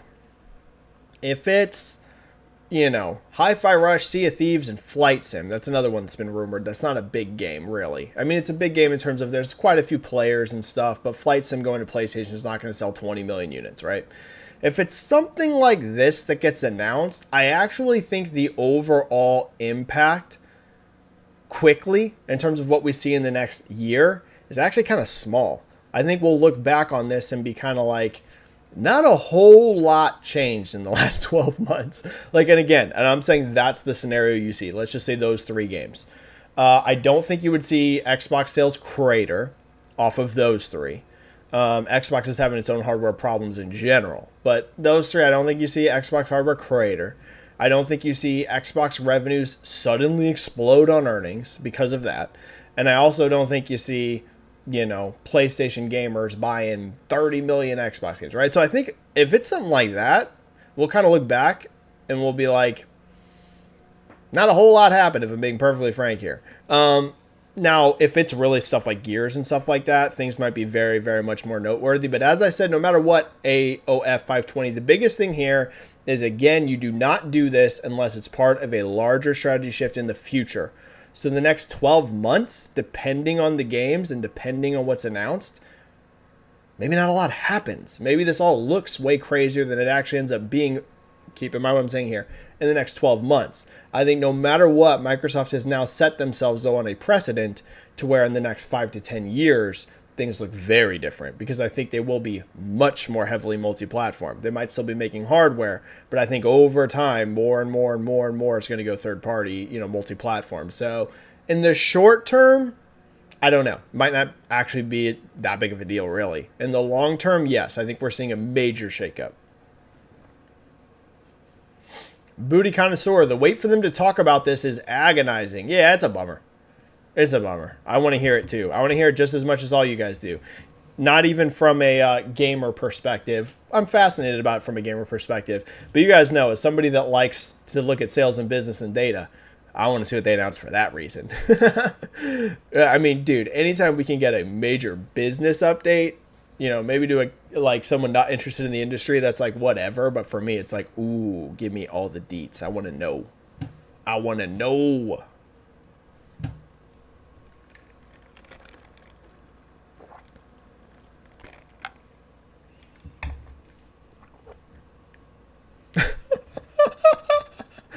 Some of these comments I can't read. You guys. I'm still going for a little bit. Don't bail out now if you have a question. Big stream. So I want to make sure I hit a lot. I'm not going to go for like another hour, but I'll still be going for a while, guys. Big stream. Sin says, I think they are taking a week to do it because they want to get the wording to the point where it causes the least amount of PR damage as possible. Great call, Sin. Yep. But there will be a PR hit. You're correct. Both of those I agree. They want to get that wording as good as they can, so it's like as smooth as possible on something like this. I don't think no matter what you announce, everyone's going to be happy. There's going to be Xbox fans no matter what, but you want to have that wording as PR sounding as possible. You are correct, Sid. Yes. They ain't going to rush this out because they don't want to risk like wording something wrong. I mean, do you guys not remember? You all do.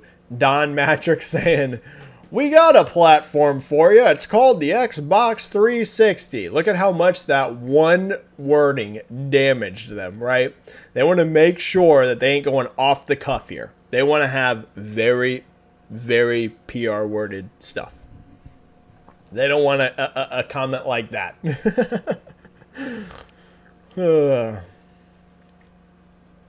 For sure, JCat, this is true, but I would say this is not a bad thing. I would say this is a prime evidence of a shift in Japanese publisher strategy, which is good. JCat says it's not too difficult for Persona 3 Reload to be the fastest selling Atlas game, was most of Atlas' previous games had staggered launches released in Japan first. I agree with that, but at the same time I'm saying that's a prime sign, though, that they need to never do that again, right?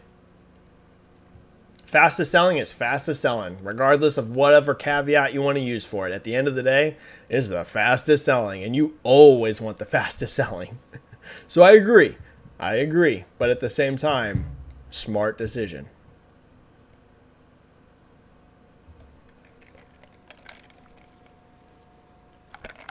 Oh my God, I missed this super chat? Ramses, I apologize, dude.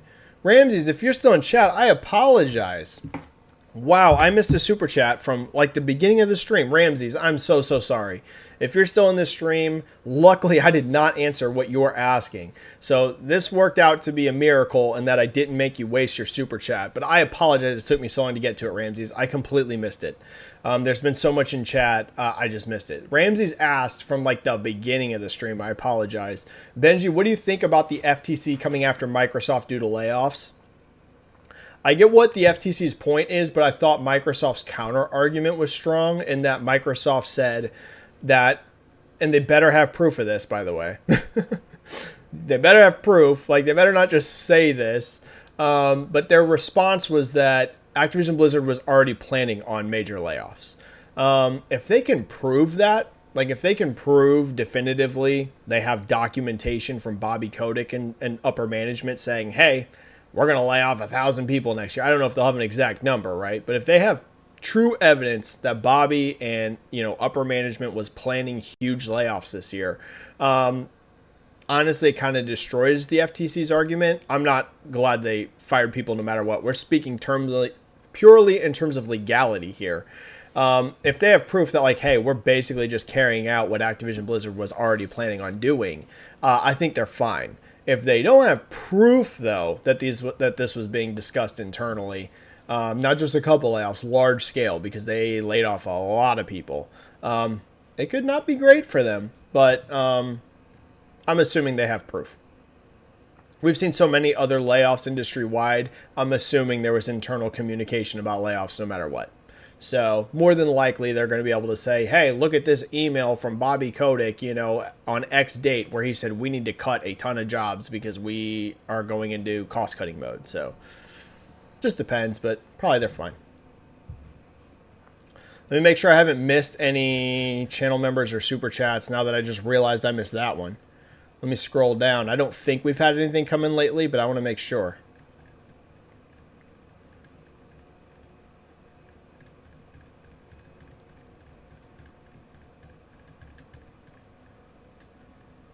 I think we're good.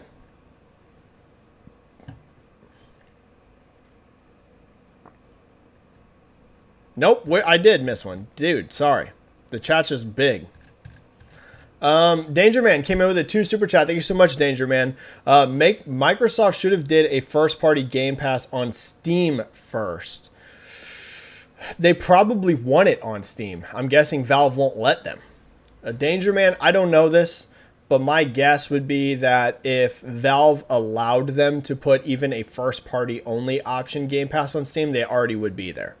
My hunch is why you don't see Game Pass on Steam at all in any way, shape, or form is because Valve straight up said no. That would be my guess. Could be wrong. Don't know. I'm not privy to the internal, debates going on between these companies. But they seem to me, Microsoft, like a company that even if the carve-out was for a reduced price, you can now get Game Pass on Steam. I feel like they would have already done that in an attempt to grow Game Pass. And the fact it never happened tells me probably, without knowing the internal communication, probably Valve was like, no, you're not putting it on our storefront. So, yeah, that's my guess. That's my guess, Danger Man. But I don't know. And thank you for that super chat. Very, very kind. Kellegrim channel member just got here. Hope I didn't miss anything big. Well, I'm not sure exactly when you got in, but we've been going for a hot minute. So you might have missed a lot, Kellegrim. It's probably been maybe the biggest chat I've ever had. It's definitely up there. It's definitely among the biggest chats I've ever had. So I appreciate that, guys. All right, back to more free comments and questions. I'm going to go for about 20 minutes. That'll get us right to a 2-hour stream. 20 minutes and I'm out. Okay? 20 minutes. 20-minute countdown.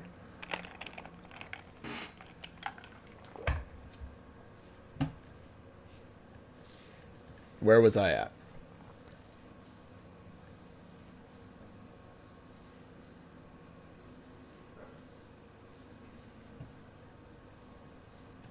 Sorry, I'm trying to find back where I was.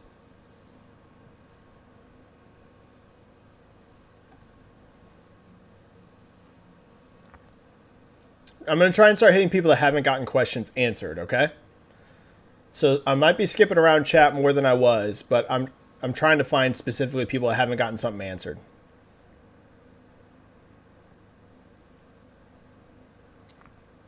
Cloudy Future. Seeing people guess Bethesda, ABK stay multi-plat. That's it. Depends on if Sea of Thieves is real. If Sea of Thieves is real, then that instantly shoots that down because Sea of Thieves is not either one of those. So it depends. If there's no Sea of Thieves announcement, maybe, right? If they do announce some stuff, but they're all Activision Blizzard or Bethesda games, potentially. But as soon as they say Sea of Thieves, if it's really there, that debate's over because that's rare. So we'll know. We will know. Either way.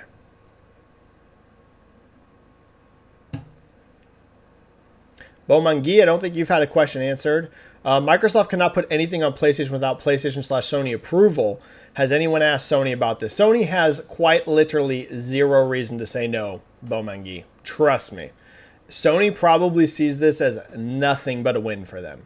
If I am Sony's shoes, I'm saying Microsoft, bring every single game. Start giving me games day one. Not even for sales because you're going to directly hurt your competitors' hardware. Like I said, I don't think there's any scenario Microsoft gets out of this without reduced hardware. So if you're Sony, you're going to get a 30% cut of every game they sell because you're the platform holder. So you're already, listen, it's just another publisher. It's more big games. Even if these games don't sell 30 million units on PlayStation, if you're selling millions across all these games and you're getting a 30% cut, boom, there's money. But not only that, The other benefit is, depending on how extensive it is, you're just hurting your competitors' hardware install base. So, yeah, sure, maybe Microsoft's going to earn more total money now by being on your platform, but you know what? They're going to sell less consoles, and that's your main competition with them. It's not really about total revenue. I'm sure Sony would like to be higher in revenue total than Microsoft, but if you can hurt their hardware install base and you're going to get a 30% cut of every game they sell, I'll tell you, if I was Jim Ryan, I'd be like, yes, bring me every game you want day one. I will take every game you want to port to my console. I would be definitely telling them, do it. Now, the only thing that Sony might not want is Game Pass. But trust me, Sony's going to be fine with... they haven't tried to boot Minecraft off, have they? They've been like, oh yeah, we love Minecraft. So, trust me, they're going to be fine with it. Downward incline. It's probably doom and gloom for the Xbox console, but Microsoft Gaming will be fine. It's probably... you said that twice. Yeah. I had to correct somebody about this before like all of this started even breaking out, right? When I was doing... What did I tell you guys? What did I tell you guys? This was when I was doing the Microsoft earnings, I think, on one of the live chats. And that was before we got to the point we are now, where rumors are really spiraling, right? It was back whenever there was like a few rumors, and I was talking about... The whole reason I brought it up was because I was talking about how some people were replying to my information about Microsoft's gaming division, and they were saying things like, it's only Activision Blizzard, and, you know, it's not Xbox, it's Activision. And what did I tell you guys? And this was before all this really spiraled out of control. I said, what is Phil Spencer's title? His title was changed. He is not in any way head of Xbox. His title is CEO of Microsoft Gaming. And I told you guys, a title change like that in a company like Microsoft, and as powerful of a position as Phil is, in a company as powerful as Microsoft is, you don't do a title change like that just for the heck of it. A title change on a role that prominent is signaling something. And I said, Phil's name isn't President of Xbox, CEO of Xbox, leader of Xbox, none of that. His job title is CEO of Microsoft Gaming. And the minute that title change should have been a big signal to you about where they're headed. So again, does that mean that I'm saying Xbox is dead? They're not going to ship a console anymore? No. But that title change alone, beyond all the other stuff we're seeing, signals it ain't about Xbox. That doesn't mean Xbox is important, but it's not about Xbox. It's about Microsoft Gaming. So yeah, that was very, very apparent with that title change. These things aren't just done for the heck of it at companies, right? They don't just randomly change the job title of the person in charge of their entire gaming division. They do it to say something. All right, where we at?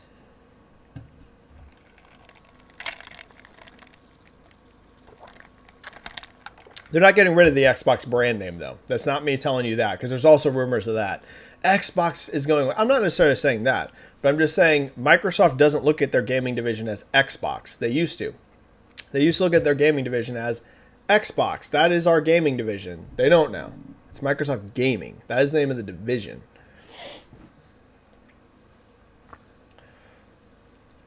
Jose says it's the light from the blinds. Yeah, it's probably that it looks super weird. Yeah, I know. I'm going to change the layout of this room again. It was supposed to have been done already, but I had to take care of my sick daughter. So we've been just winging it in my spare room, which looks not great. So yes, I'm right in front of a window right here, like directly in front of one. This is all going to look better at some point.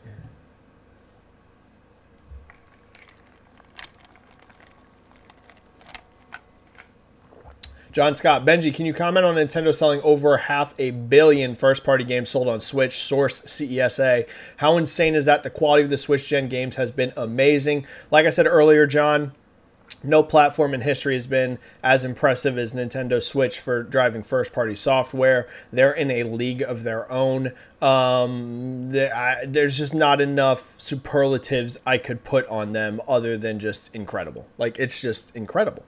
It's incredible. Again, I wish I had a cooler answer for you, but there's not really much else to say other than it's mind-blowing. Galil, is Granblue Relink the sleeper game of the year? I'm going to say no. That was probably Pal World. Pre-launch, no one saw that coming. Granblue Relink is a nice surprise, but it's a particularly nice surprise because of PC.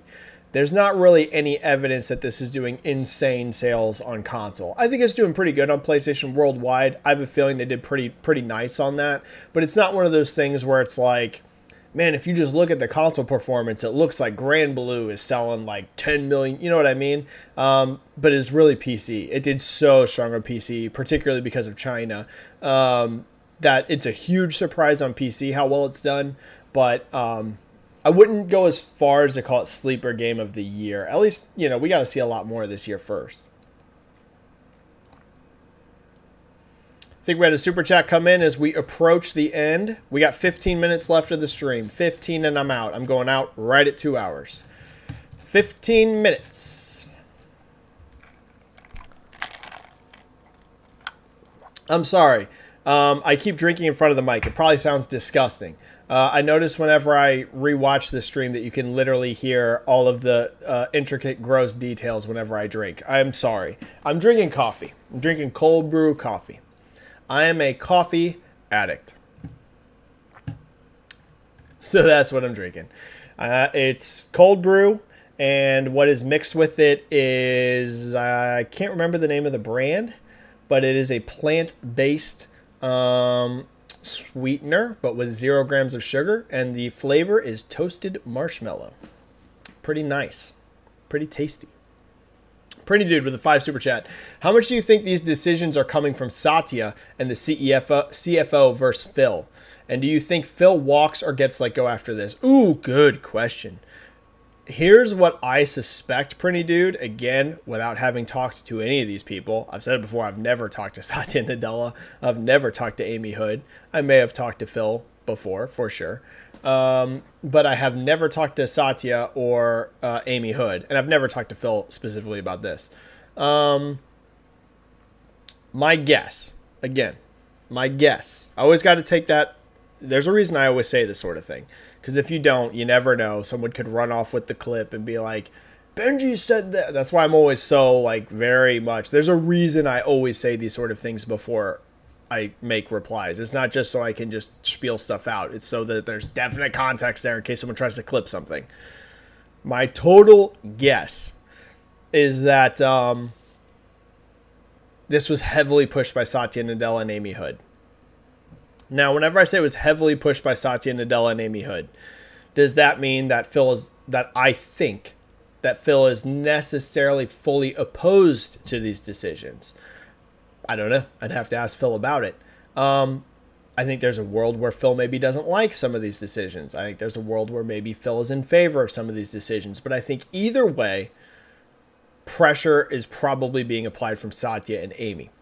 And I think the main reason I think that is because Satya Nadella basically said as much during the court case for Activision Blizzard. The dude literally said word for word, if it was up to me, there would be no console exclusives. Now, he said the current environment we're in right now, they're kind of a necessity. But he said if it was up to me, if I had my perfect world, there'd be no such thing as a console exclusive. And I sent out a tweet about this in the thread that I made back when all these rumors were blowing up. And I was like, really, if you look at it, this is just aligning with what Satya's vision for all of Microsoft is. Satya came in, and when he became CEO, he essentially said, what is Microsoft? And he said, essentially, we're a services-based company. Now, can hardware provide that service? Sure. Look at Azure, right? It's a service, but it's a service powered by their infrastructure, okay? But at the end of the day, it's a service, and he wants everyone to be able to use Azure, right?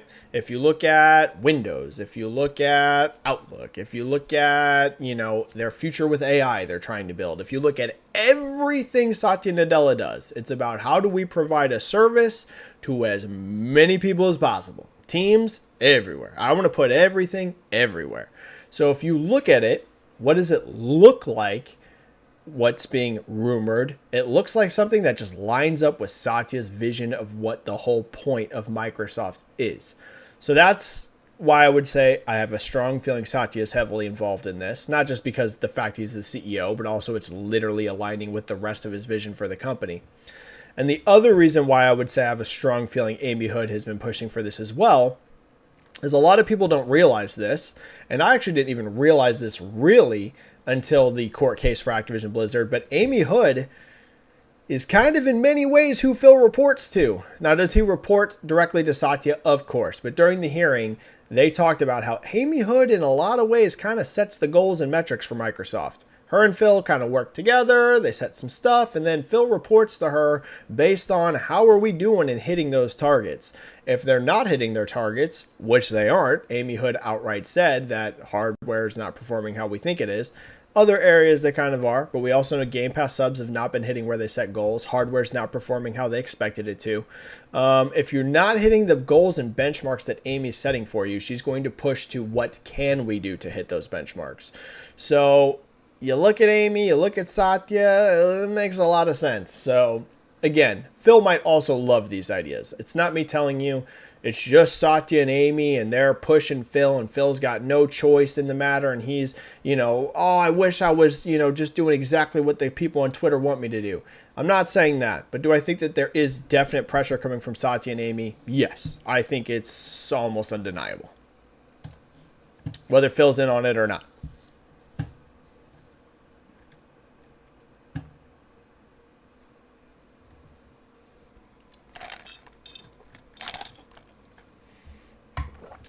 Dorian Gray says, does it really matter in the end? I can play Resident Evil 8 on an iPhone. Consoles days are ultimately numbered.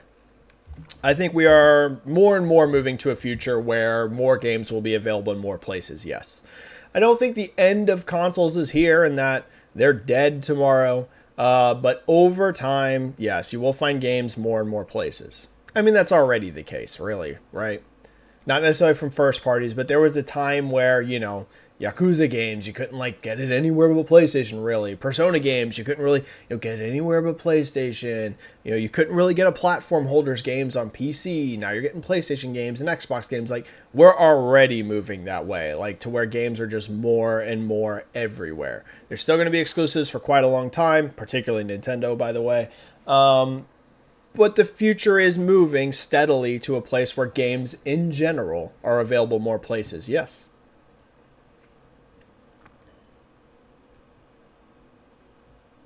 Perfect Shogun. It could still just be Sea of Thieves from Xbox Game Studios, but because of the backlash, they pivot to just Bethesda and APK.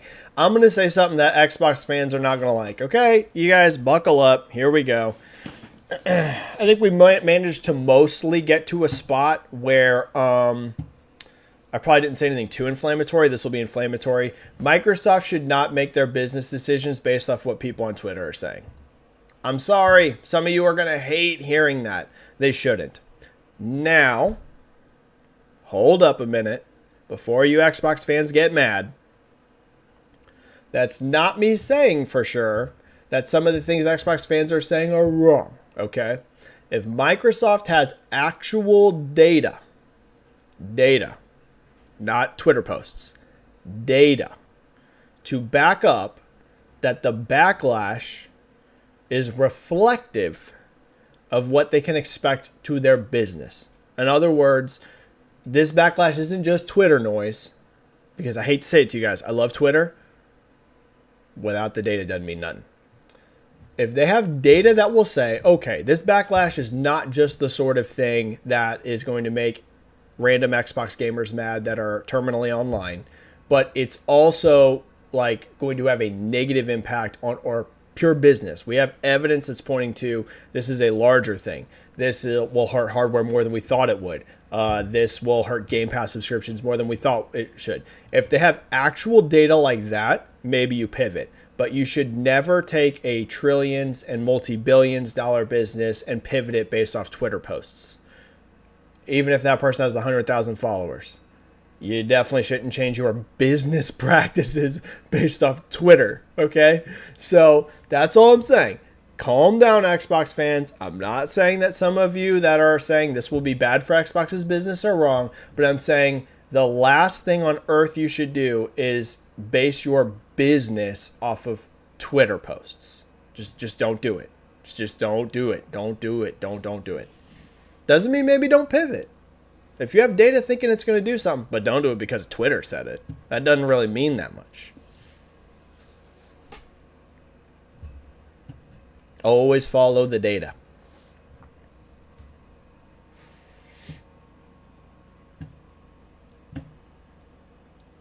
All right, we're picking and choosing because we're almost there.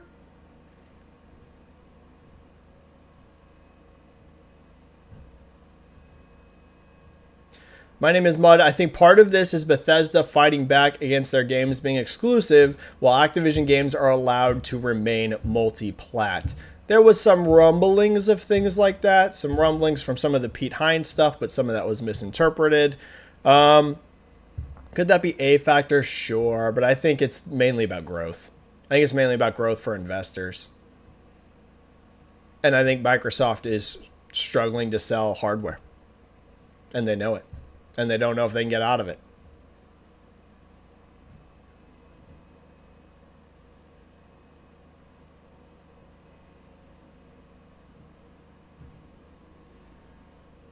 Sorry, I'm picking and choosing. Ishan, people are just in shock because they drank the corporate Kool-Aid on sales not mattering for games or hardware because subscription services are everything. There's a kernel of truth in that. There's a kernel of truth in that. There is. There's a kernel of truth. Kernel of truth. I don't know. I don't want to be, I don't want to be attacking people and saying Kool-Aid and things like that. But listen, as I stated earlier, and you're seeing this everywhere in the industry, everywhere, not just games, entertainment in general, we found out that there is a much lower cap on profitability, on subscription growth, on revenue, on everything, on subscriptions than everyone thought. That's just the truth. That's why you've seen so much subscription pivoting. Everyone essentially but Netflix has changed from what their original plans were. Disney was all like, this is the future. We're having, movies hit day one in terms of like after theatrical run. They're going day one on the sub at the exact same time they go to rent. They don't do that no more. If you're a Disney Plus subscriber, once a movie's theatrical run's done, that don't come day one to Disney Plus. What do? They put it on iTunes for you to buy or rent it. They put it on Vudu for you to buy or rent it. They release the DVD. It's traditional model, and then later goes to subscription. Oh, there's no ads. Well, actually now there's ad tiers. Amazon. Actually now there's ad tiers. Like everyone, ad tiers. Less content going day one to subscriptions. They don't do that because they want to necessarily. The reason there's a massive pivot on subscriptions is they don't make the money everyone thought they were going to. So yeah, there's a kernel of truth in that.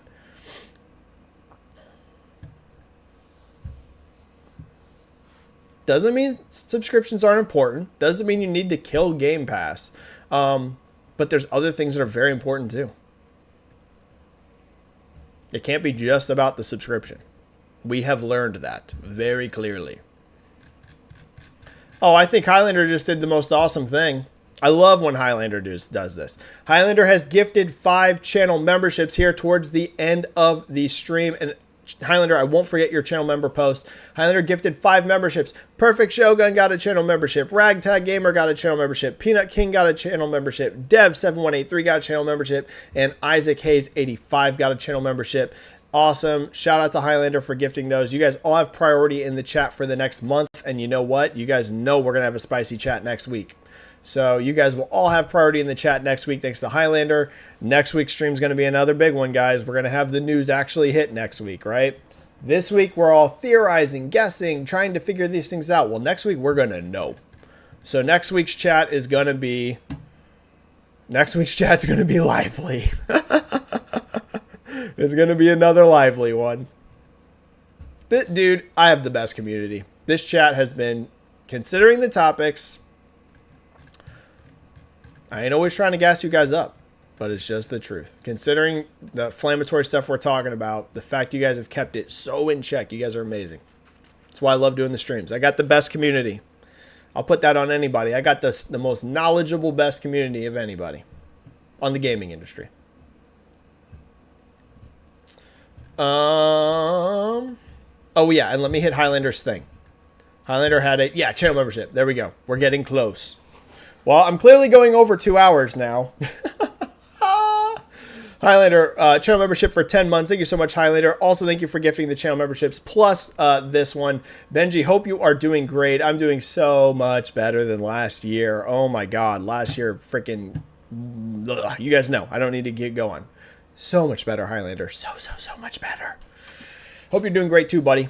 It's been a wild week. When it comes to Xbox, I think of fear is the mind killer from the book Dune. What a great quote. You know what? First of all, Highlander, thanks for shouting that quote out. I know this might sound kind of cheesy, like, you know, take inspiration from quotes. I find that quote to be so powerful.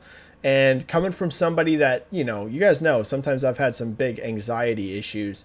That is actually a quote I use sometimes for myself because I think there's truth in it, right? Fear is the mind killer. It's absolutely true. Whether you want to apply that to whatever in your life.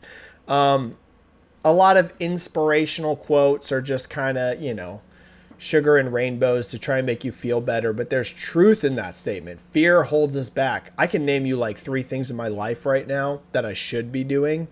That fear of change, fear of taking risk, fear of things is holding me back, right? Fear is the mind killer. God, that's such a good quote.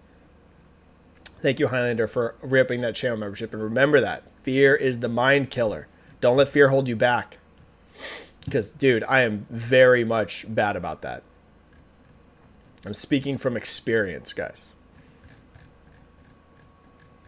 All right, we have some more stuff coming in right at the end. More stuff coming in at the end. Downward Incline with a $9.99 super chat just to say thank you. Oh, dude, thank you, Downward Incline. That's incredibly kind. Incredibly kind. You don't need to do a super chat just for that. Okay, 1 or 2 more and I'm going to go. Okay? 1 or 2 more. Next week's chat will look better than this. 1 or 2 more and we're out. Thank you for a legendary chat. Before I end the stream, make sure you subscribe to the channel if you're not already and like the channel or like the video if you haven't already. It helps the YouTube algorithm. We're getting ready to bounce though.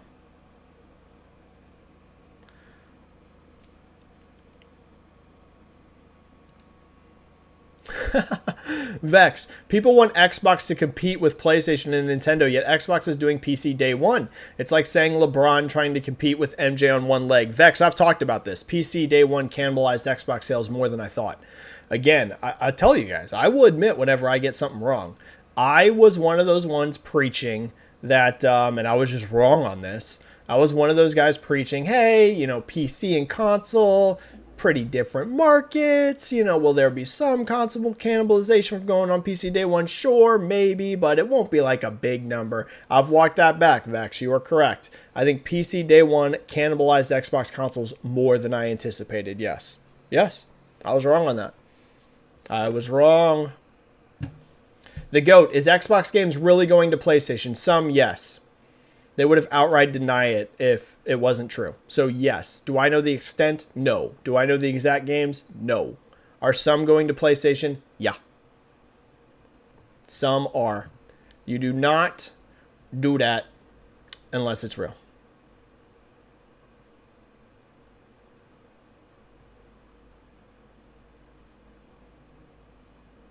Okay. I think I'm about to leave. I'm going to. I'm sorry, guys. I gotta go. If I don't go now, I won't leave, and I'll just be streaming forever. Yeah, I'm gonna go. I'm sorry. I'm sorry. I wish I could keep going, okay? But I gotta go. I gotta go.